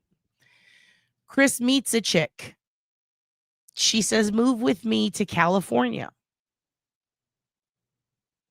Chris says, okay. And he goes to California. And she stays in Florida raising the kids. Does she pay for Chris to come pick up his daughter? Think about the audacity of it. Think about the audacity of that kind of question. Okay. At the same time, imagine you have a husband, okay, and he's your husband and you're not on drugs because she wasn't at the time. And you find out the husband is molesting the babysitter. And then the husband leaves you to marry the babysitter the day she turns 18. And then this is after, in between that, her parents, the underage babysitter's parents, file sexual violence charges against your husband.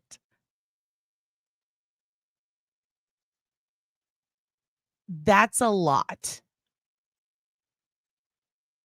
So now he moves in with the babysitter who's 18 and gets custody of the kids Because when that is happening, you've got a new boyfriend who has somehow convinced you to do drugs. Now, that's the part, the whole thing where I was trapped and they forced me to do drugs to prove I'm not, an informant or whatever. Okay, don't go to that house and don't be with that person. Why were you in that house? You can't tell me you were in that house until recently. They let you out of the house, right? So don't go back to it. That's the part where I go, oh, I think she's lying. And I'm sorry if that's harsh of me, but I think she's lying. Maybe they did do that, but they didn't do that forever, And I'm proud of her. I'm proud of anybody who gets off of drugs on their own. That is great. That is fantastic. But when you've got a drug addiction and you admit to being an addict, part of that is taking responsibility. And all I'm seeing here is a lot of, yes, I did these things, but it was someone else's fault every time. The reason I didn't see my daughter is because he wouldn't pay for me to come out of state to come pick her up.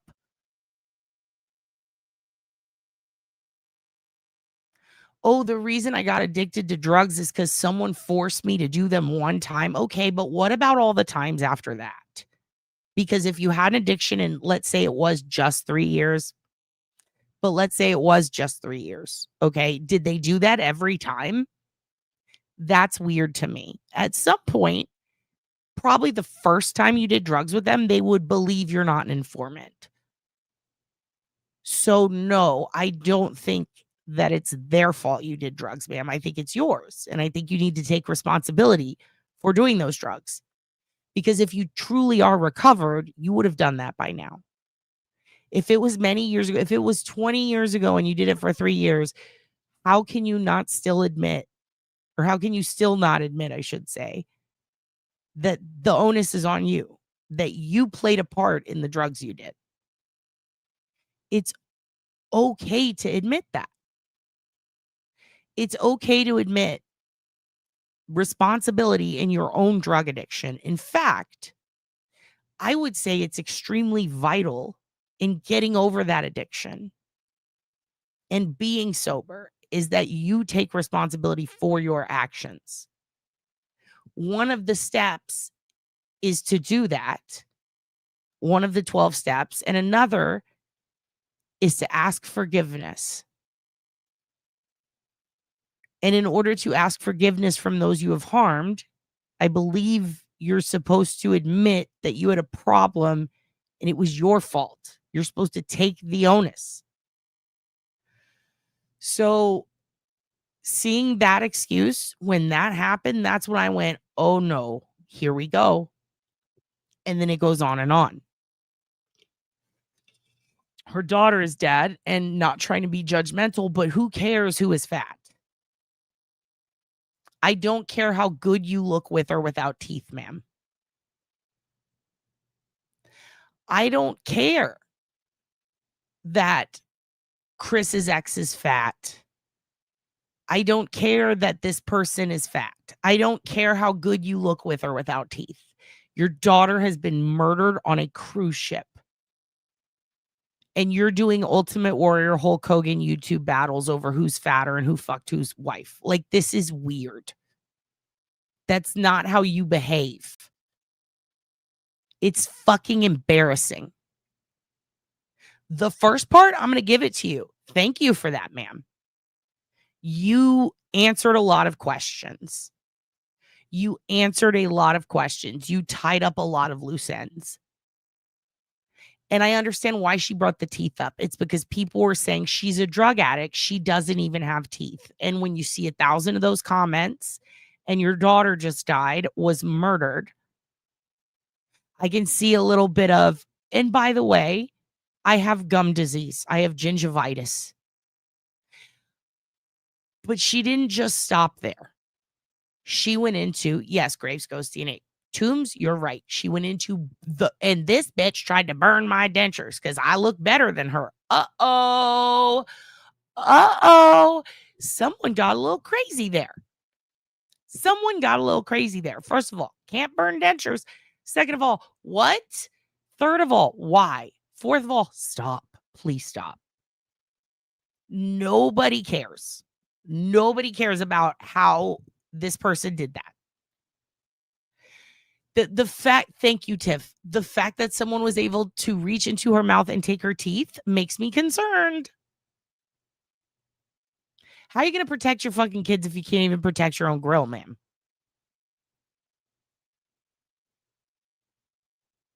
We don't get, it's a simple listen. I don't have teeth because my gums are bad. Moving on.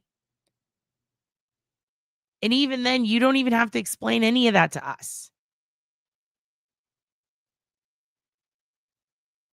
So like the whole thing is like, why are you telling us this?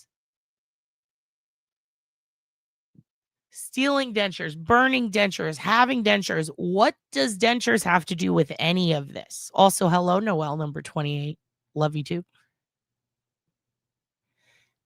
Then it continues and it goes on and it gets weirder and weirder. And there's so much to unpack and unravel that didn't need to be said, didn't need to be explained, and was none of our fucking business, ma'am. And in 10 minutes, we got maybe 1 minute total hearing about Anna. That's a problem. That's a problem. It is a blame game, Wilder Times. It is a blame game now. All I know is, for those of us who have parents and grandparents who experienced the horrors of things like Vietnam, perhaps a World War or two, Kosovo, real atrocities, 9/11. There's a lot going on in this world, okay? There's a lot of bad shit that has happened in this world. Could you imagine one of those parents or grandparents going on TikTok and behaving like this? I can't. We have become a weak society. Very weak. Because the people who have power now are the people who get views on TikTok. And not people who do amazing things. And you know what would have been really amazing? Raising your fucking kids. And being a decent parent. That would be amazing. I would love to see more of that and less of this. I can't even rip on her or roast her because she tried to do that to others in a TikTok that was supposed to be about her child who just died on a cruise ship.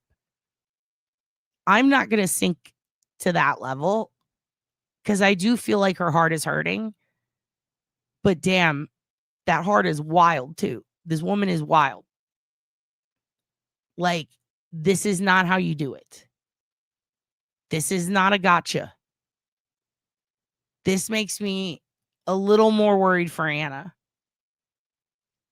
Because, God, it turned out really bad when her dad had custody. How would it have turned out with mom? Did she have any option for leading a normal life protected? She made it so far. She made it to her senior year. She was almost out of there. What a fucking bummer. Now, here's another question I have. Twice in this 10-minute rant, we heard about a man molesting children, multiple children. Why did she not go to the cops about that? Why was he allowed to do that? It makes me very sad. And if people are calling Tabitha fat, that makes me sad too. I feel bad for Tabitha. I think Tabitha and the victim are the only ones I feel bad for at this point anymore. And God help me if Tabitha comes out with a TikTok that's just as unhinged as this, then I'm going to have to not feel bad for Tabitha because what the fuck?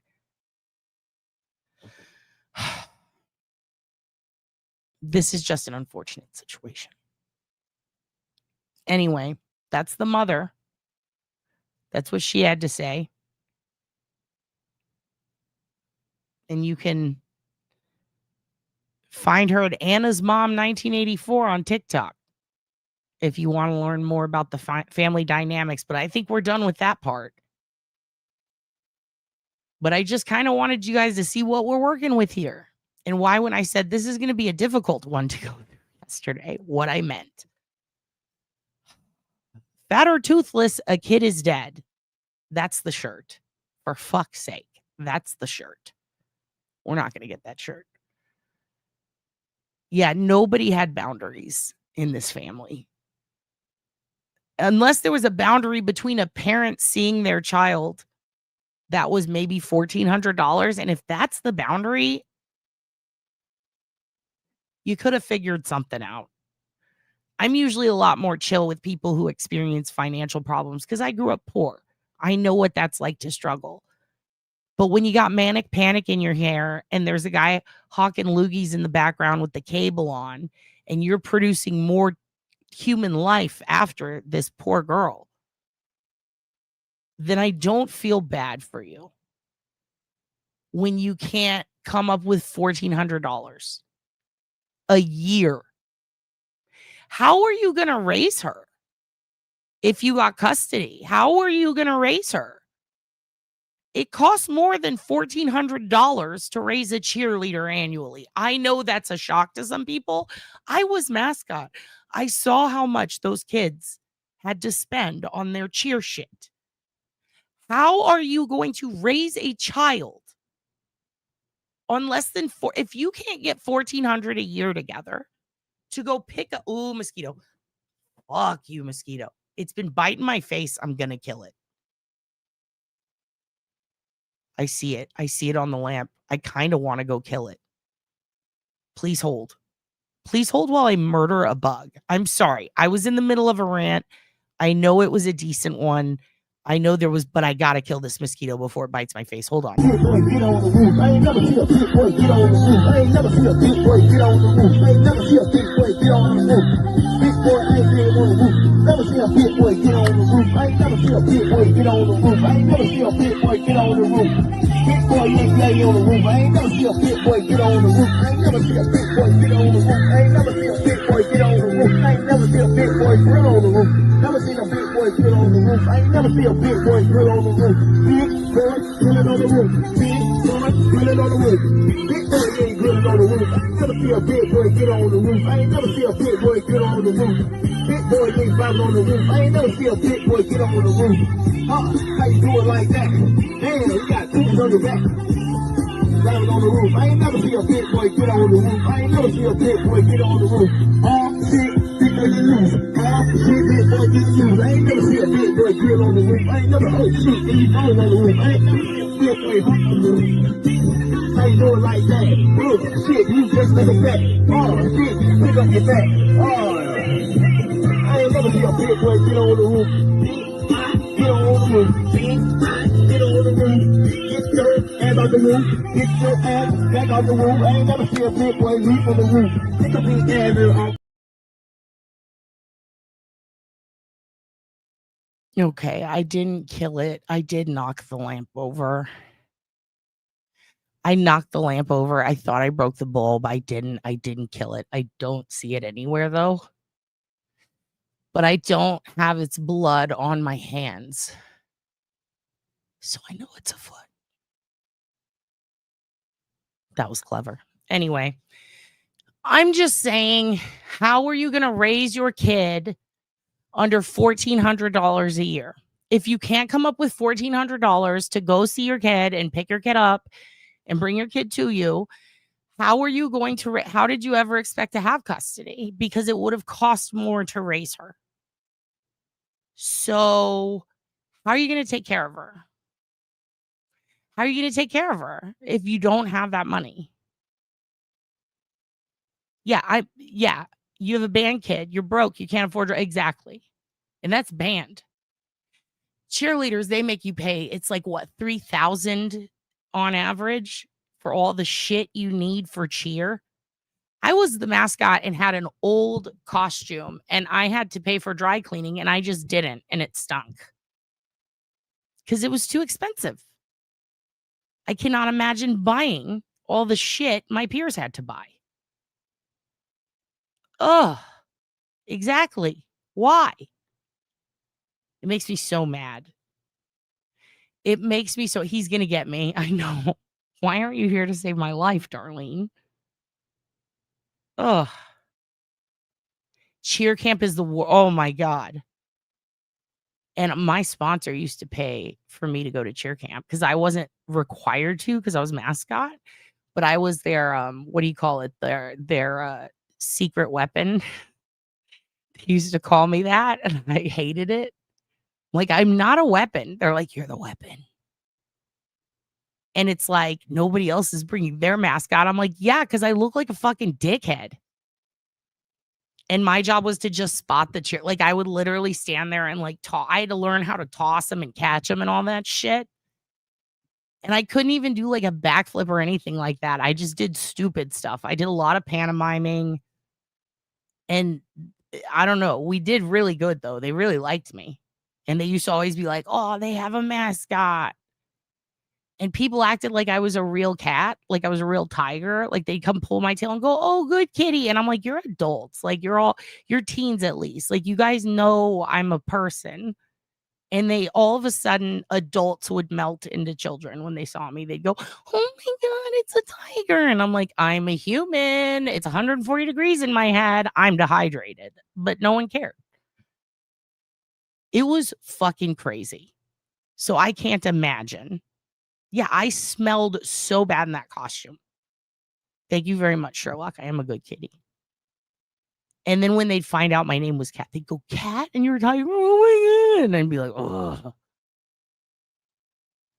I did kind of love, I would put it on and like just walk around. Like if I was bored in class, I'd be like, can I go put my suit on? And they'd be like, sure. And I'd just go put it on and walk around the school. Like I was never, like as long as I had that outfit on, I was never truant, never on trouble for anything. I remember there was this kid who one time kind of bullied me, this guy Jason. He was real mean. He was just being a dick. And I remember I put the tiger suit on just because I was like bored. And I was like, I'm going to walk around and fuck with people. And I saw him outside holding his tray and it had milk on it. And I just went up and boop, popped his tray up, knocked everything over. I was like, that's what you get for that time you fucking pushed me down on the ground in 7th grade. Like, I just went around school getting revenge. No one cared. I can imagine how much it costs to raise a cheerleader. A lot. Based on the cheer moms I saw, a lot. So how is it that $1,400 is a I'm so sorry, Hoogan. Are you okay? He got scared. He's like, oh. I'm going to go snatch him up in a minute so you guys can see him. All right, now we're going to do the Jeffrey Epstein emails. We're only 2.5 hours in. So the timing is great on this. Timing is great. I'm allergic to Febreze. That shit makes me sneeze like crazy. And it smells so good, which sucks. I sneeze and I get itchy throat. Just for her outfit is so expensive. Like it's probably like 2 G's. Because you don't just get one, you get 2. You get the reverse colors. And then you have to get your bloomers and then your pom-poms and not just 1, 2. And then you have to get your ship for Spirit Day. And then you have to get 3 or 4 shirts a year. And then you have to fucking do cheer. Yeah, we're never going on a cruise. That's not happening. I will never go on a cruise. And then if you're in the South, mums, don't forget mum season. And if you're a cheerleader, you have to have the best mom. And not only that, you got to get the boy mom too. And then you present it to him. Yeah, that meth ain't methin'. 1,400 from Florida to Oklahoma and back. And that's also a big drug running route. So I don't think she should be going that way anyway. And then you have home games and away games. And then you have the boosters. And then you have to fundraise. Ma'am. Okay. Here's what we're going to do next. We're going to go through the Jeffrey Epstein emails. But first, it's been a minute. I feel like we need this. Hello, folks. Nuts here. A lot of you have been asking me about my morning routine. So, here it is. It's my new teeth.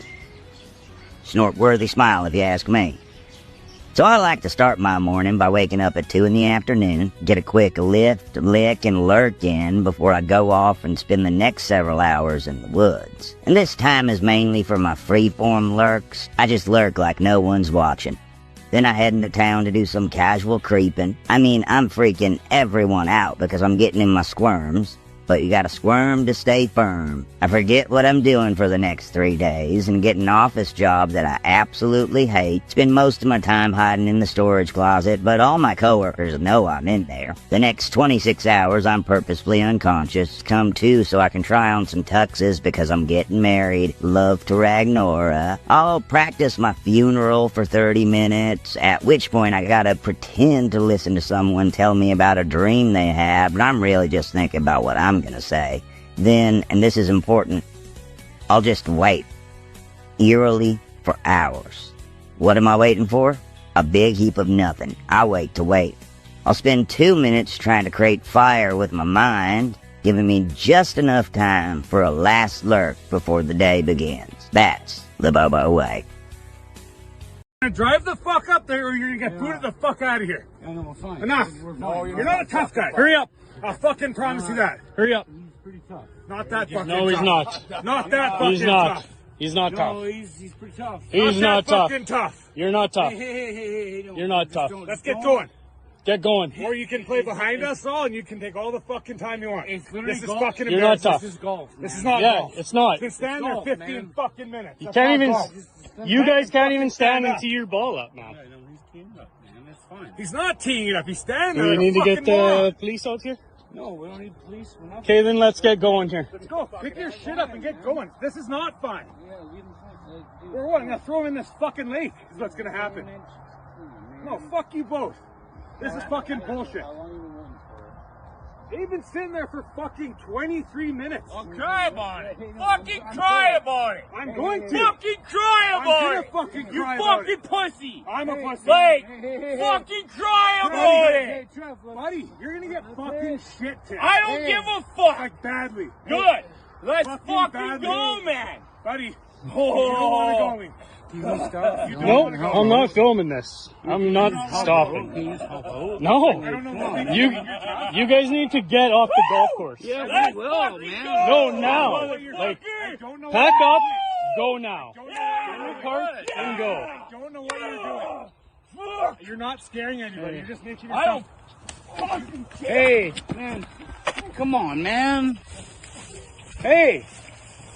Hey. Off to a good start, buddy. I fucking told you. Man, leave him alone. You want another? He You just want one fucking too? came at me. Leave him alone, man. I got it all on record. It's around the goal. I got it all on record. Around the goal. Hey, you want to fucking go, guys? Leave him alone. Hey, leave him alone, man. I wouldn't keep going back, you fucking moron. Hey. Come on, man. No, I'm not trying to get in there. Like, just like, fuck. Enough! Are you still cheering on me? Yeah. Enough! Get out! Hey. Enough! Hey, Get out! out. The fuck out of here! No, Record. It's not okay. Take him home or get him fucking out of It's here. not Get okay. moving.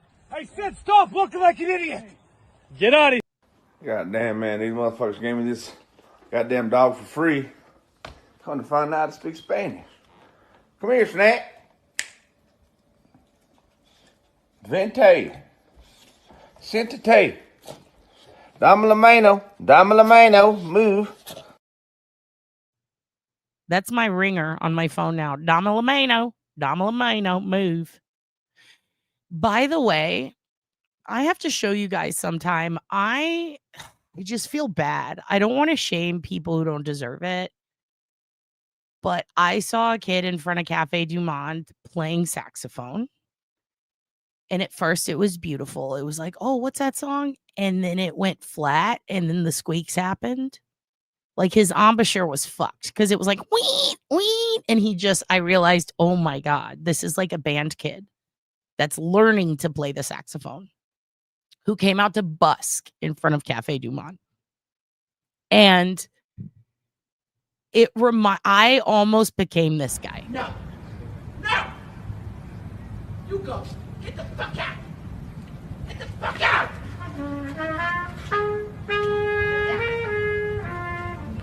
Get out.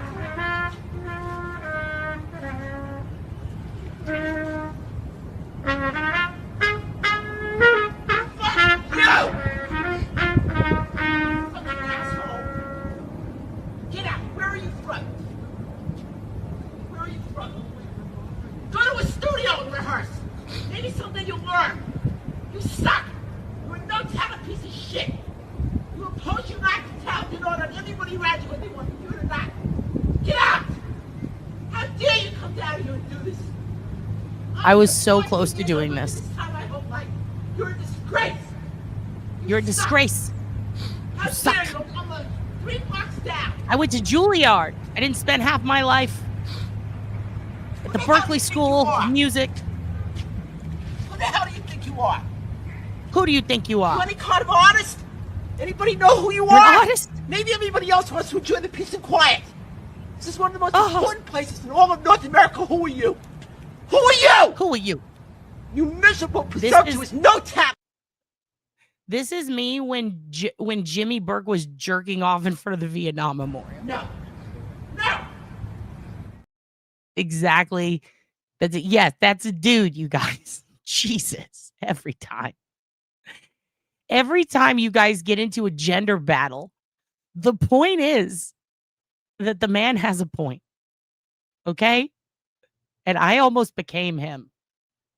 I was so pissed off. I was like, why are you doing this to us? And I did get a little video of him playing. I did.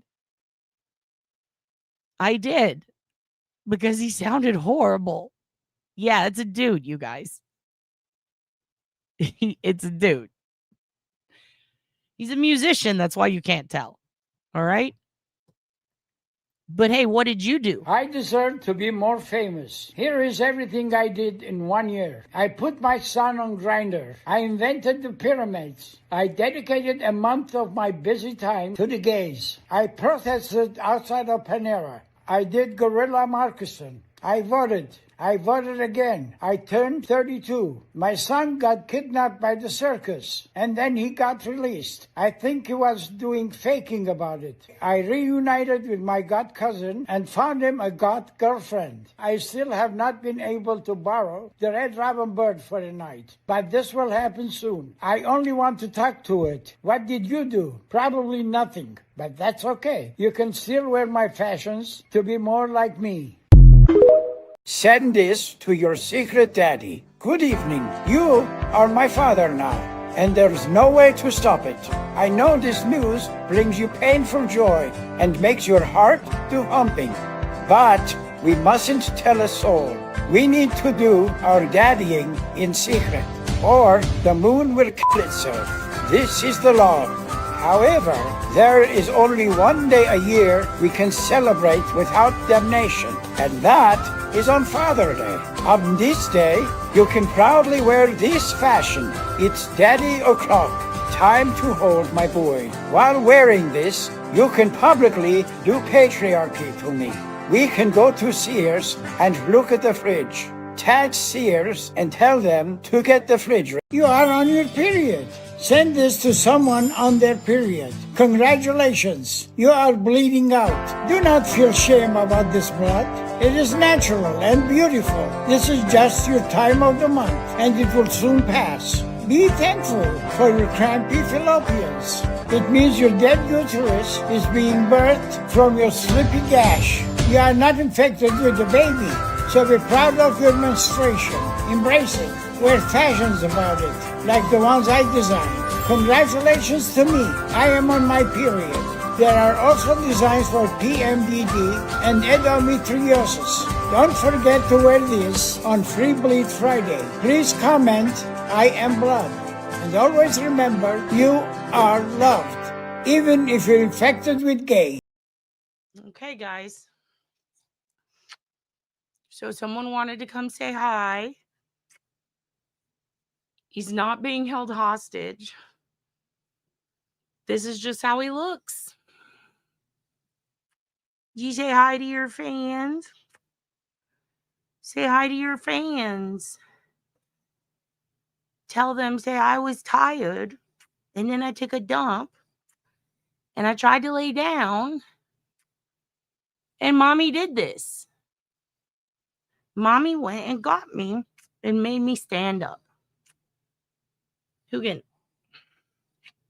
say hi to everyone.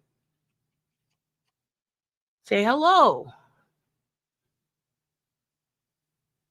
Tell them that you love them. Are you asleep with your eyes open again? Why are you snoring? You guys want to hear this? Now you're going to quit? You don't want to be rude? Why won't you? Hoogies, commit to the bit. Commit to the bit for mama. Okay. There you go. Now you're awake. You got a booger in your eye? What's that? Ew. You got a little eye boogie. Nom. Just kidding. Say hi to your fans. I'm rubbing his chest, so his eyes are going to probably close soon. Because that's how you get him to go night-night. Oh, you going night-night? You going night-night? Come mama rubbing your chest. What a good little boy. Tell them about Epstein. Tell them what's in the emails. Yeah, he was pissed off. Yolanda Saldivar. Uh-oh, he's giving kissies. What does that mean? Oh, is it because mama rubbing your chest? You want to hide? Say hi to everybody. You want to say bye now? You want to go lay back down, baby? You tired?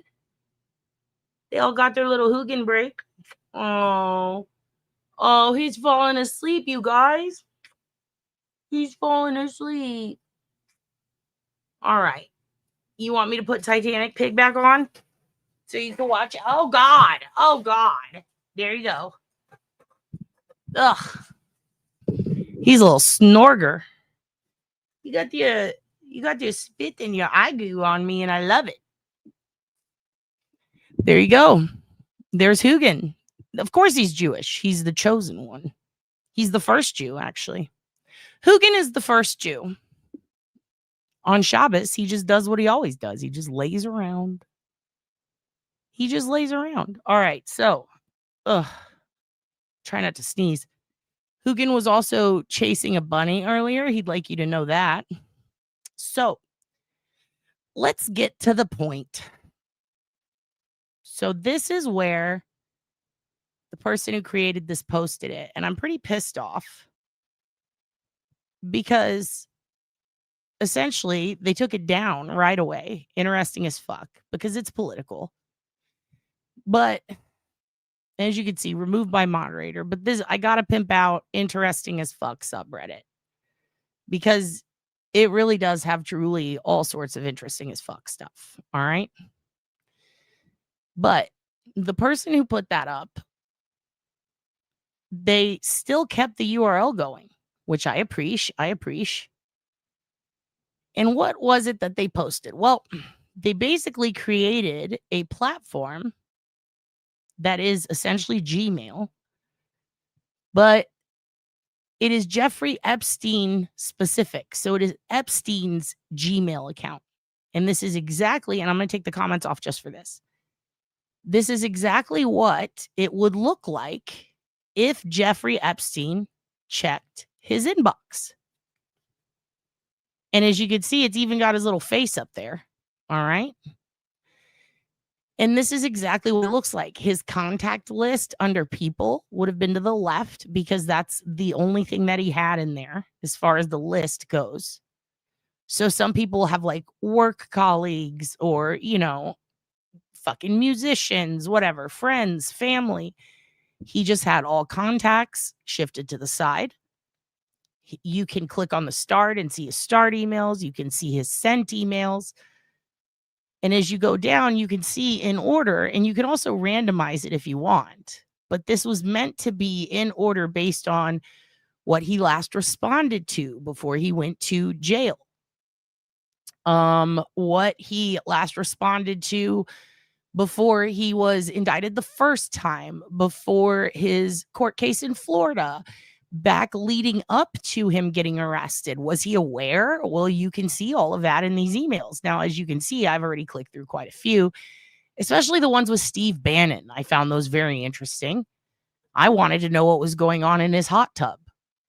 So, of course, I'm going to look here. Now, Michael Wolff, I found interesting. The biographer, the guy who wrote books, the guy who wrote the Trump book. Interesting. The guy who was all over the show The Circus. What the mookies? You pissed off because I'm talking about Epstein's? What do you need, a chicken weenie? I'll go get you chicken weenie in a minute, honey. Who's wants? Okay, he's squeaking at me. Let me get him a chicken weenie. I am so sorry to do this. Let me get him a chicken weenie. I'll be right back. It's time to remove my chihuahua's demon.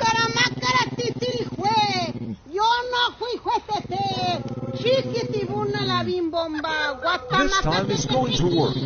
De todos los que no me quieren, tiquis, tracas, troquis. Juan Calamera, azúcar. Juan Calamera, azúcar. Janta manjana,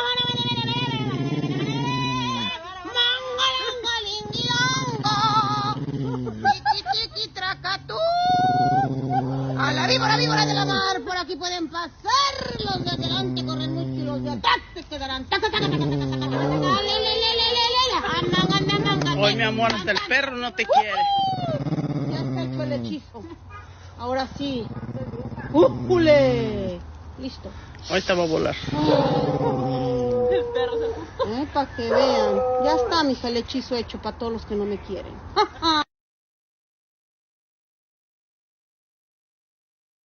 A chupatolas. Okay, so he has his chicken now.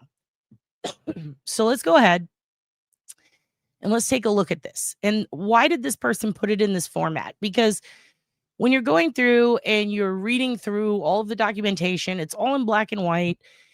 It's all just pages and pages and pages of legal court documents that are drawn up in a way that make it very confusing for the average individual to get through all of it, consume all of it, and understand the context, especially because it's not really laid out in any particular order. So the fact that someone was able to mirror Gmail and create Jmail, aka Jeffrey Epstein's email, will 100% make it so much more consumable and easier to understand the context, the timing. Obviously, if 3 days before his arrest, he's spending most of his time responding to Jelaine, well, then it's going to make you go, You talk about Garth? Mrs. Garth? No, Jelaine. Very interesting you say that, because there is so much communication between him and Jelaine about their trip to Africa with the Clintons, Heidi Klum's hookers and pimps party with Jelaine. I mean, literally, look at all the emails back and forth since 2011. So this one I found to be the most ridiculous. So let's start here. Okay, and you can see the timing. So at 8:53 p.m., he responded to this. So we're going to start down here. So Gmax, which is what Jelaine went by, to G Vacation. Now, this is Jeffrey Epstein's real email, and I'm going to show you something in a minute. Actually, we'll read this first, Ghislaine, and then I will show you something cool. All right, so Ghislaine says this: I now refer to my most recent trip as that mad adventure. The Arabian stallion I rode across the desert had 2 speeds, fast and faster. Oh, did I mention his name was Obama? My hands are still clamped shut from trying to hold him. I didn't see a lick of water or loo for a week, and sand, even after 12 showers, is still coming out of places I didn't know existed. The food, well, what can one say about a piece of flatbread and some warm goat's milk? The sleeping arrangements were deeply dodgy. Shared a 3-sided Bedouin tent with a host of strangers, with not so much as a lamp for light, whilst freezing to death in the night air and simultaneously choking whilst inhaling swirls of sand from the nightly storms. The nadir was being propositioned by a toothless Arab who lit the fire and helped feed the horses to a tumble around the bushes during a Bedouin night storytelling moment. Does that give you a picture? What? Why does she talk like this? Grandmother, the lights of the big city are so bright. Why is she talking like that? The Bedouin, warm goat's milk. Ma'am, you sound fucking stupid. So then Jeffrey responds, imagine exactly the opposite. Appetizers 20. I think he meant plenty. And then it corrected to 20. Here's one thing you're going to learn about Epstein. He was terrible at spelling. He did not correct his autocorrect. And he constantly drunk emailed Ghislaine. And you will see more shortly. No, hun, they are not smart enough for ciphers. Trust me that. Appetizers, I think he meant aplenty. Salad, pasta dishes, meat dishes, fist dishes. I think he meant fish. But it's Epstein. So maybe he meant fish. But maybe he meant fist. Cheeses, chocolates, teas, nuts, olives, hummus, breads, cakes, pastries, sorbet, ice cream, juices, fruits. Sorry for all the typos. Sent from my iPhone. You had time to write sorry for all the typos, but you didn't just go fix them? Total Freudian slip. Absolutely. I know HOOGAN. Epstein upsets him.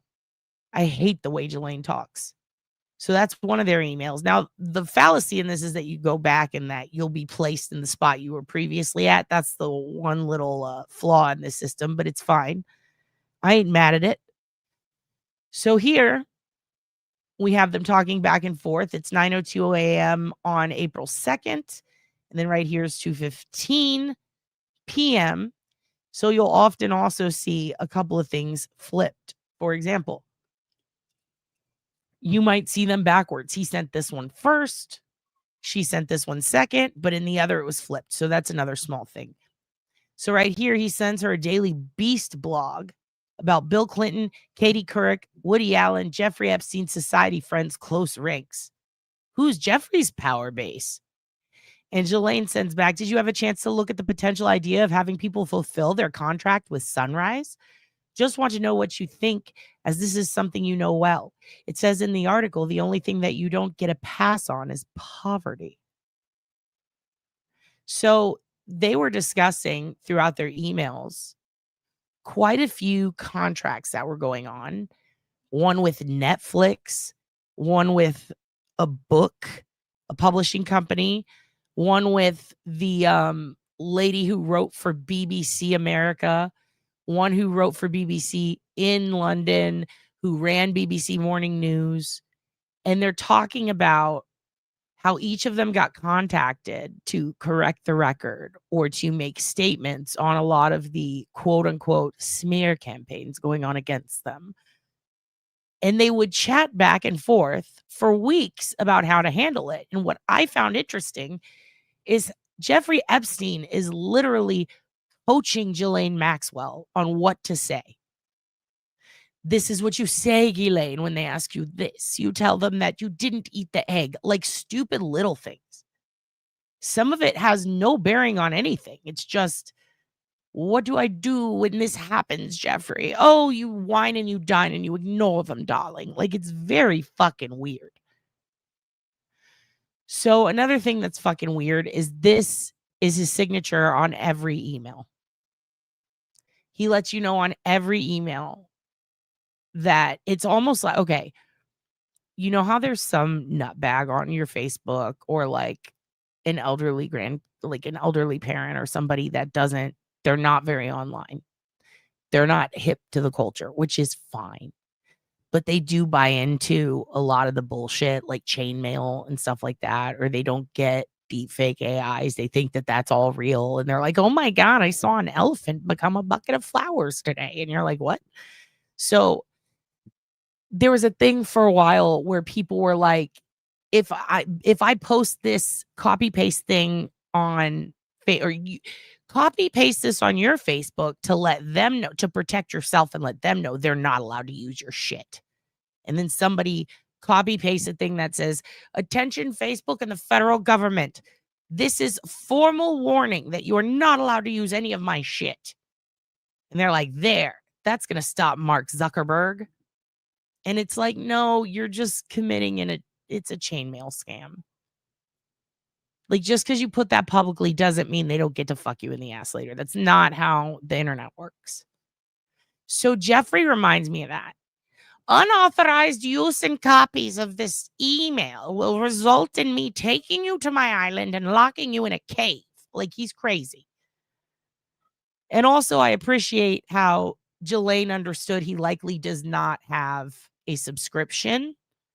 So I'm going to go ahead and send him Vicky Ward's article. And it's just a lot of back and forth. This is what I've been through. And this is what this says. Oh, I know how to squish this story. So let's go back. I know Mookie's. Oh, what are you pissed at? We already went poo-poo. What do you want? Do you want to see your people again? Come here. No, he just wants to stare at me and scream. Okay. Yeah. So Jeffrey used it on everything. In fact, he used it on just basic documents. Like if he was sending a news article to someone, he would use it. Like you don't get to protect the news, dude. It's fucking crazy. What's wrong? Oh, you need your butt wiped? Oh, guys, I didn't wipe his butt. Shit. Hold up. Everyone, please hold. It's going to be fine. It's going to be fine. Listen, I hate to do this to you again.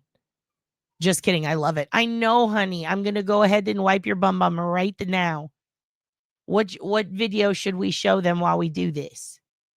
Oh, the Boston slide. That's a good idea. Slide went viral was because parents kept writing letters and emails to the city of Boston. They're like, hey, there's a slide you put up at a public park. Super dangerous, by the way. The older kids can't really write it. Some of the younger kids just go flying. Can you please do something about this? And Boston for a while was like, it's a children's slide. How fast could it go? What do you mean? The city just kept brushing it off. They're like, you're fine. It's a children's slide. If you don't like it, just don't write it. Until they keep writing. They keep writing letters about this goddamn slide. The mayor is like, all right, we have to see what these people are talking about. I'm sick of hearing about this slide. And the city of Boston's like, all right, let's just tell an officer to go over there and just ride the slide and see what everyone's talking about.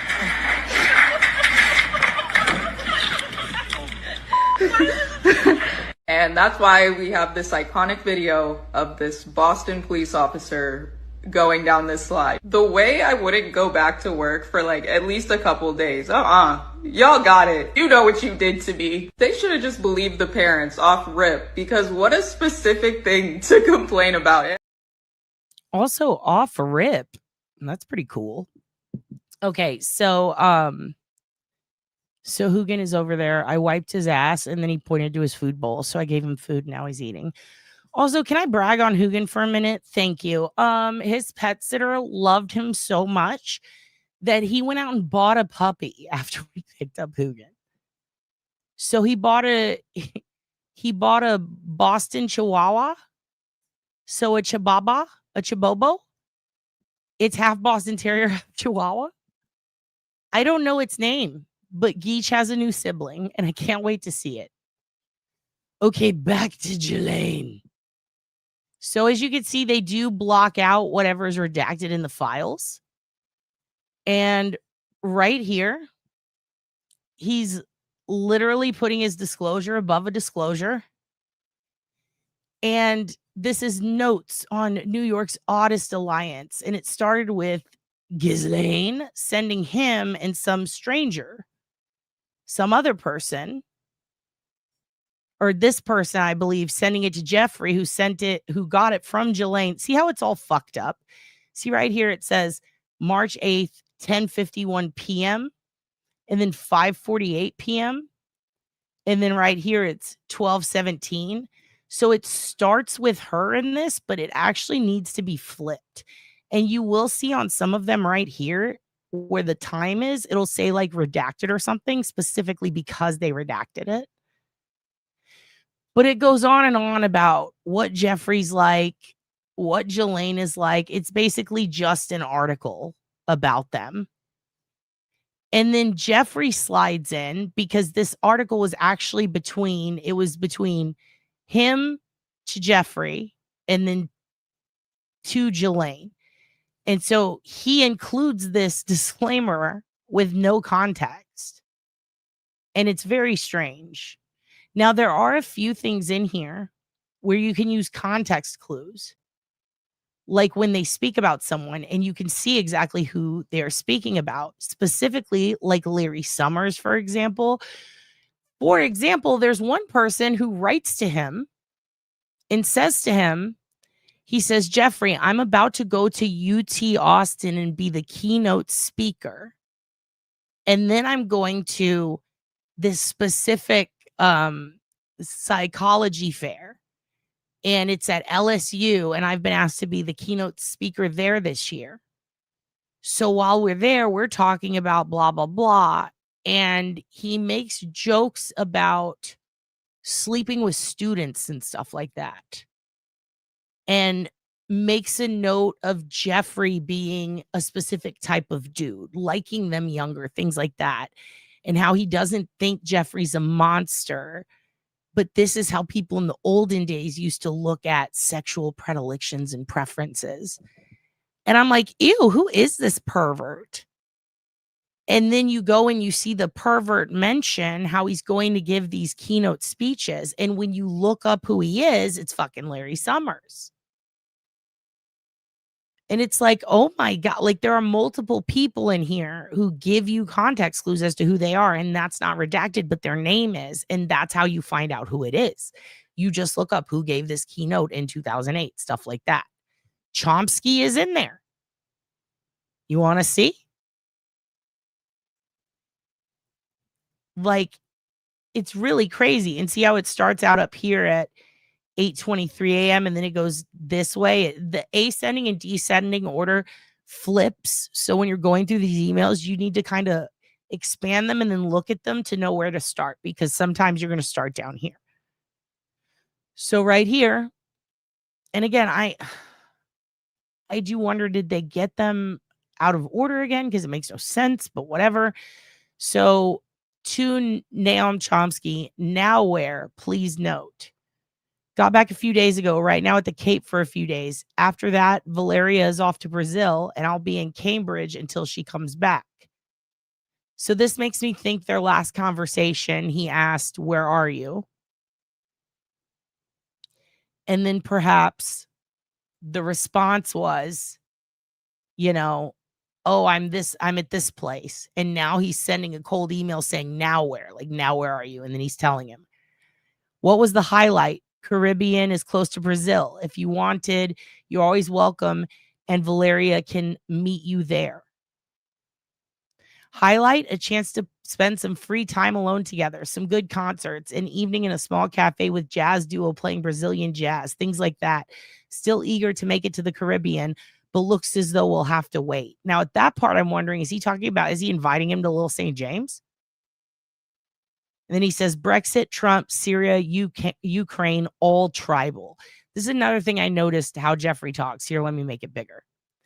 He talks like this in a lot of emails. See how he doesn't even put a fucking period at the end of all tribal, but it's all lowercase. He's very bad at punctuation. He doesn't spell good. It's like, you're a fucking billionaire. You're an idiot. All too true, I'm afraid, says Naomi. Why are they emailing each other this shit? Who gives a fuck what either of them thinks about this? So right here, I'm going to show you something crazy. So if you would step back from the emails, friend. Okay, if you highlight, copy, paste, and then I'm going to share this tab instead. And actually, hold on. Let me do this. Let me stop sharing. I'm going to pull up, because it's going to cut off the audio if there is any here. No, I'm going to share this page. Yeah, Valeria is his wife. That's Naomi's wife. Okay, so I'm opening What's My Name web. And this actually works much better with people who are global, people who are not necessarily just in the United States, people who use UK email addresses, perhaps someone who lives in the middle of the ocean like Jeffrey Epstein. Usually this tool works better because it is Australian, it is international, and it works and functions around apps and app culture all over the world, not just America. So What's My Name web is actually very ideal for shit like this. Now, keep in mind, since Epstein's email came out, there are going to be a lot of duds in here, people who are just using his screen name. However, there are not a lot, because most people don't want to be affiliated with a pedophile. I did go through and try to basically cross-reference and fact check quite a few of them. The ones that I deemed to be a bit odd. And by the way, don't forget to go to all, or you're not going to get to see whatever NSF dub stuff they're into, you know, which you don't want to go click on it, but to see if they have an account, very important. So we're going to take his screen name from Gmail. We're going to run it through this. Now, I will say out of all of the ones that I saw, there were really only 3 that were made up, and they were oddly on video game sites. So that just tells you it's some little juvenile assholes trying to be funny. So we're going to confirm all the bags, and now it's going to start processing. There are 741 platforms that it scans. And we're going to see all of the accounts soon that Epstein had. Now, we can take about 3 out, but almost all the rest pretty much hit back to him. I say pretty much because there were a few I couldn't confirm, but very minimal, under a handful. Now, as you can see, as the number goes up, more are going to pop up. So he had a GD browser, he had Gab, political, notice that. Now, oddly, I do believe the GD browser might actually be his, but Minecraft might not be his. I don't think that's his. I believe that account was actually started after 2019. He did have PayPal. Now, Snapchat, that was difficult to confirm because the account was started a long time ago. I just find it hard to believe he had a Snapchat. He did have Telegram. A lot of these he did have, and it's very interesting. He did have YouTube. He had a few YouTubes. As you can see, this would be his second, his backup. So now more about to pop up.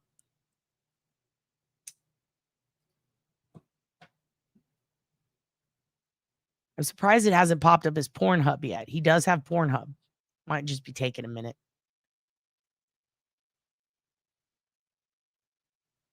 It's taking a minute. Ooh, I guess it's not going to show it.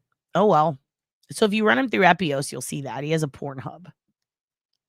He's actually got quite a few disturbing accounts. Did I take it off of all? Interesting. Let's try it again. I wonder if it's sometimes if you leave a space after it, it's not going to give you all the results, all the buckets. We're going to let it run again. All right, let's get back to the emails, and I'm going to let that run again. But yeah, you can use stuff like that. And you could also, if you want to know how to use Epios, which, by the way, you can also check breach information and actually see his old passwords, which is insane. But we're just going to go ahead and pop open epios.com. All right. And we've talked about this in past videos. And we're going to put his email address in and hit search. And we're going to see if Jeffrey, if he was ever breached. Please click on the circles. Okay. There you go. Please click on the circle. Okay. I think there's one there, but I'm not sure. I'm not good at seeing. Pornhub is for pornography. Okay, so there's 2 results. All right. But there were 3 leaks found. Oh, look. Jeffrey had a Kickstarter.com account that he opened in 2014, likely to donate or to back up Terramar Project. Because believe it or not, even if you're a billionaire, a secret millionaire, you still need a Kickstarter, darling. So he had 3 breaches, 3 leaks, if you will. Okay. Under 2 results. Oh, yeah. So then down here, usually you can, if you have the, I'm not going to log in, but if you have the Pro, you can log in and you can see all this stuff. It's going to show you a link and you can see any pictures that they had. You can see the last time they updated. Over here, you can see if they had anything on their maps. And right here under calendar, you can go to their Google Calendar. And it's going to look like this. And if it was closed or you don't have permission to view them, it's going to say events from one or more calendars cannot be shown because you don't have permission to view them, bitch.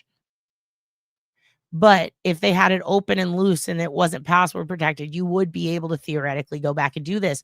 Now, I'm not going to say who, but someone in the Karen Reed trial left their calendar open. And I'm not going to say which tooth it was. I mean, which person it was. But you could pretty much see everything they had planned for the last 5 years on there because they're an idiot. So there is that. Oh, yeah, here we go. So once I reran Jeffrey without the space in the name, now I'm getting all the results. Pokemon Showdown is not him. I'll tell you that much. Minecraft, not him. I wasn't sure. I didn't even get to the TikTok. But right here, and also some of these, I wonder if TikTok was just started because I didn't see that in the last one. I feel like since they released the emails yesterday, we're going to see a lot more. We're going to see a lot more. He did have Telegram. There it is. There's his Pornhub account. Now, we're not going to click on that. And even if we did, I'm in Texas, so we wouldn't get to see the results. But I guarantee you it's probably going to be not good videos. We'll say that. We'll definitely say that. So like I said before, you'd have to go through individually to confirm each and every account. But that's something that you can do with some of the people in here, which I thought was interesting. Now back to Jeffrey. So let's get back to these emails. All right. We're going to go back to Jelaine. So by the way, there are, how many emails are there in here? There's like 20,000 or so. There's like a lot of emails in here. So we're not going to be able to get through all of them. But I just kind of wanted to show you the layout and the platform and how it goes. It's a lot of sharing of articles. And then you're going to see, I want to find the one that has, oh, here we go. When he asked her, do you have photos from our Clinton trip to Africa? All right. And then she responds in a whole new email thread later, which is so stupid. And she's like, yes. That's all she puts. And it's like, well, how would he know what you're talking about? So this was crazy. This is Jelaine, out of the blue sending him this. And that's when I realized, holy shit, this woman is mad. So she sends shit like this to him all the time. You won't realize until you're done reading it, oh, this is how she jokes. Like, this is her attempt at a joke. Like, it's really wild. So her attempt at a joke is, Dear President Obama, I'm writing today with a somewhat unusual request. First and foremost, I'm asking that you return America to its August 20th, 1959 borders so that Hawaii is no longer a state and you are no longer a citizen. Sincerely, Prime Minister Benjamin Netanyahu. And that's what she sent to Jeffrey Epstein. That's what she finds charming and funny. Also, she's besties with Heidi Klum. That was weird to find out. This lady I talk to on Twitter all the time, and she's kind of become my homie now. Her name is Stephanie Winston Walkoff, and she wrote the book Melania and Me, and she just started answering my questions in DMs, and now she'll just respond to anything I ask her. And I cannot wait I'm going to go on my other Twitter today and message her about this. That's her. I think she knows who Melanie Little is too, because I showed her my accounts once. Oh no, damn it. Well, anyway, her book Melania and Me is very, very good. And I asked her, who are you the most afraid of? Because she planned the inauguration, then got fucked out of it and never got paid. And she filed a big fucking claim against them for that, for back pay against the White House. And she used to be Melania's best friend. And then she was like, nah, she's fucking weird. And she quit being her friend and wrote a book about it. And I was like, hey, your book's pretty good. Who do you think's scarier, Trump or his kids? And she said, Ivanka is the scariest. She said, we all need to look out for Ivanka. Okay, so right here. So you can go more in depth on this. Like, look at this shit. Dear Jelaine, below is the link to today's mail. The allegations are getting worse. This is not a storm you can ride by not making any statement out and get your life back. You have friends saying they don't believe you would act in this way, and you need to say that you did not. The Mail website is read by 193 million. I don't see how a statement denying the allegations will make matters worse, which is the acid test. It will make your position better, as you will a strong open denial on record. These allegations must not gain traction. I won't say any more, as I've given my advice. Call me Best Philip.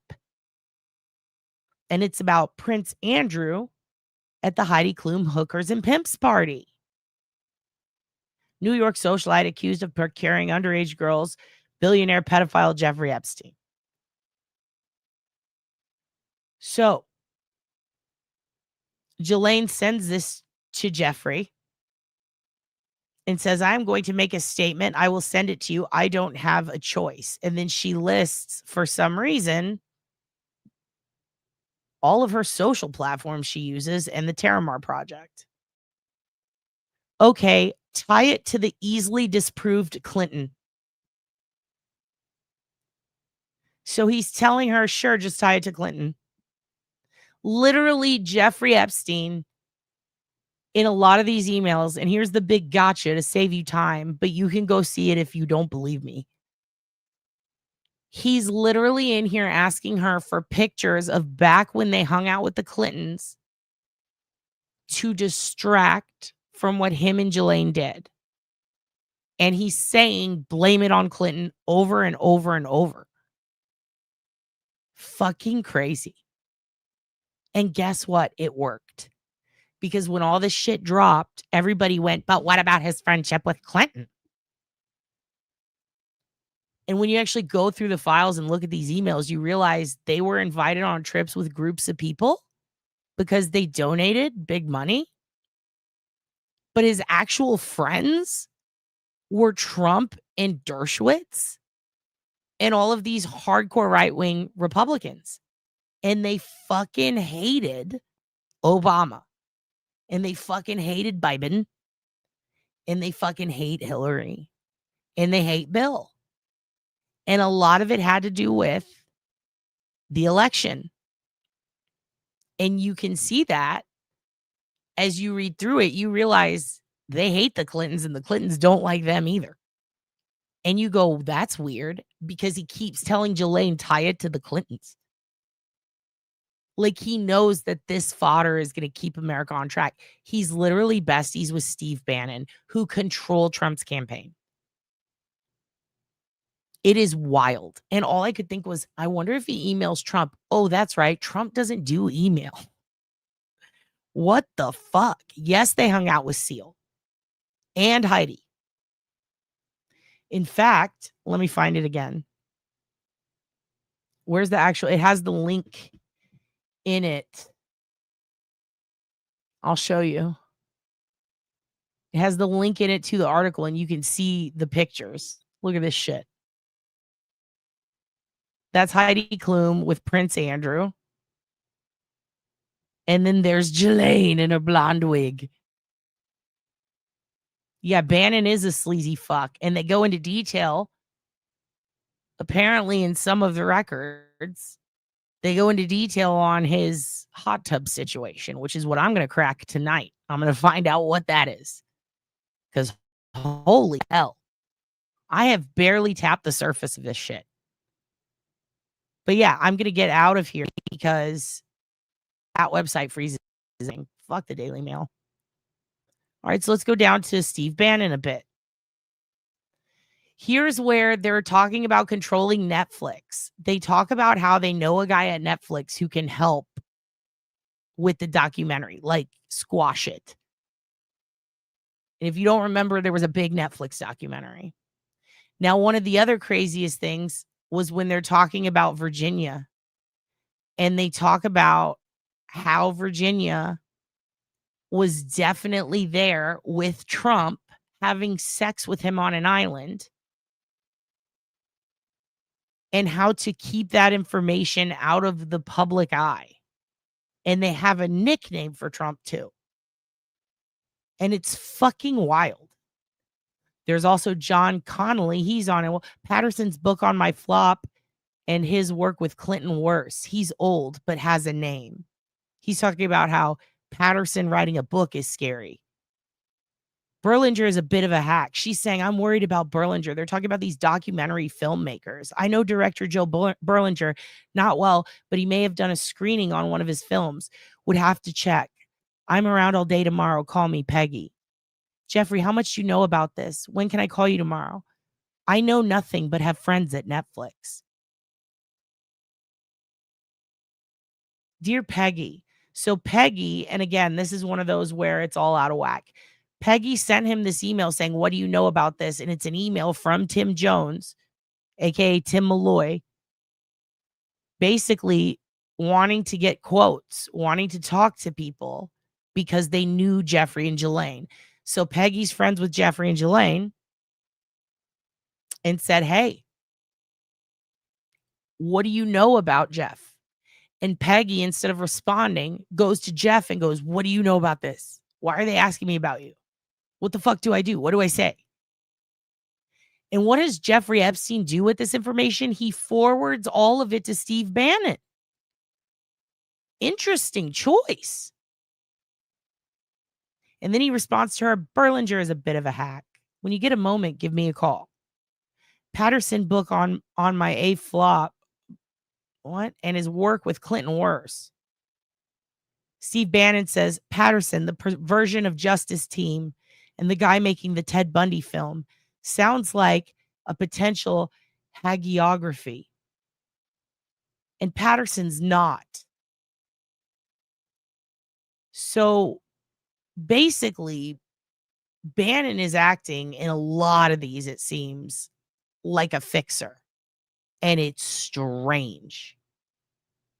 If you're going to play here, this is weird. All of this is weird. If you're going to play here, you'll have to spend time. Europe by remote doesn't work. Lots and lots of FaceTime and hand holding. Hicks? Where is this? Bannon the European. He's opening the populist forts in Brussels. He's talking about spending time in Europe. And then for some reason, he just says yes. Ninth circle. Like, see what I mean? He just talks in these one, like, abandon hope, all ye who enter.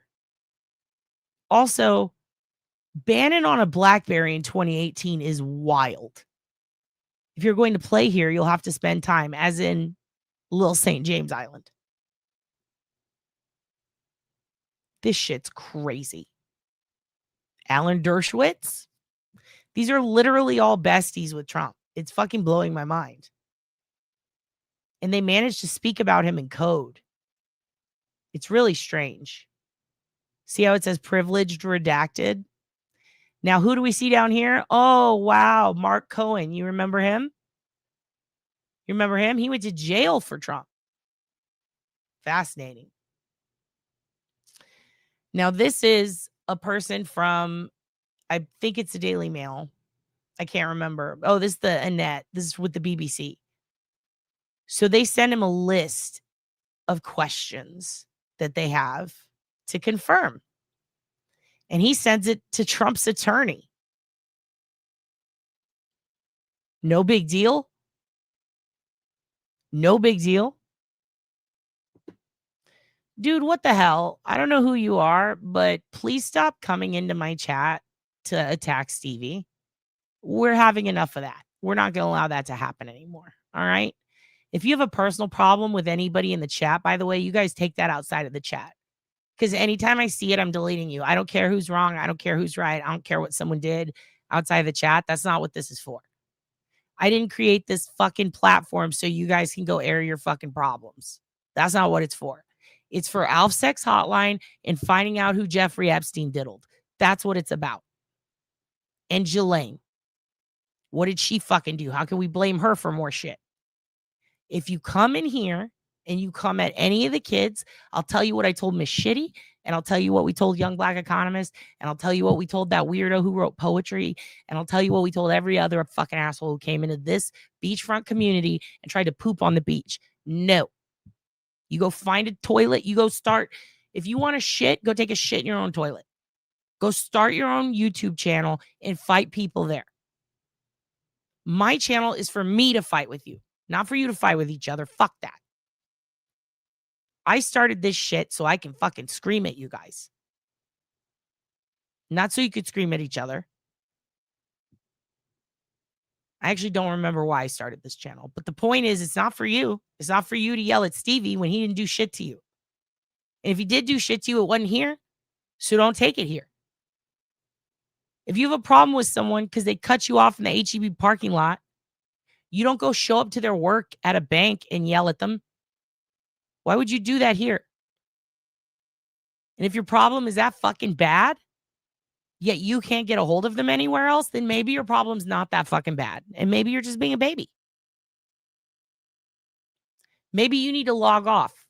Touch some ass, touch some grass, touch something, but don't throw me no sass. It's not going to happen. It's not going to happen. I'm glad they were invisible to you. You don't need the fuck shit. I don't know who they were. It's probably the same person who's been doing it. Anyway, back to this. Miss Maxwell kept sex toys and costumes in the Palm Beach mansion. This is an awkward email. Les Wexner, Ehud Barak, George Mitchell. Not George. It's just a lot. Yeah, and don't take C. Smith's beard, for fuck's sakes. You trying to get her gay hate crimed? What's wrong with you? You don't like gay people? All right. Anyway, it's a lot. We would spend also Al Schmeckel or whatever, Schmeckel, whatever his name is, Michael Wolff, Jesus Christ. Is Clinton willing to say he was not there? By the way, I've just filed a column for USA Today. So now we've got the press on Jeffrey Epstein's side, pulling angles for him. We've got the president's attorney pulling shit for him. We've got the attorney general at one point pulling shit for him. We've got Ghislaine. We've got the people from the BBC mouthpiecing for him, warning him. We've got Steve Bannon, the president's, what was he, his PR guy, his child of war, whatever he called him. So everybody is pulling strings for this Epstein guy. Wonder why, Chomsky? Fucking wild. Is Clinton willing to say he was not? Michael Wolff, you write for a living. You are on the circuit. We see you everywhere. And you were emailing Epstein while criticizing every single person who talked to him. You're a fucking hypocrite, sir. By the way, I've just filed a column for USA Today for Monday explaining how Dershowitz and Andrew allegations were picked up from unverified civil court docs. He's letting him know, don't worry, honey, I cleaned that mess up for you. I cleaned that mess up for you, baby boy. That's what he's saying to Epstein, which go wild because of no libel rules in the U.S. court papers, and then translated back here as reported fact. Problem with blank. Story is that the tabloids, are too invested in present storyline and unlikely that the Times or Wall Street Journal would want to touch it. Though depending on who is willing to on record, they might. Oh, gee, in steps Maggie Haberman to be an asshole and do all of Trump's dirty work and humanize him and Epstein. What a psycho. There's another Politico reporter who might do it again if the on-the-record sources are public people, or I will use it for New York Magazine. Wow. Epstein had New York Magazine in his pocket. We should just go through these and make a list of everyone we're about to talk shit to and boycott. But that won't be until February. Can you talk tomorrow? When works? Woody and Soon Yi are coming for dinner tonight. Oh my God.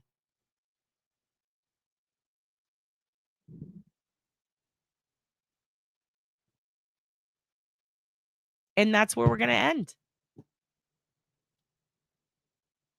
Woody and Soon Yi are coming for dinner tonight. You remember them. They did the shit you do. You remember Woody Allen? He fucks kids too.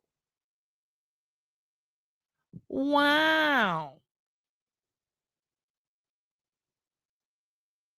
I'm fucking speechless.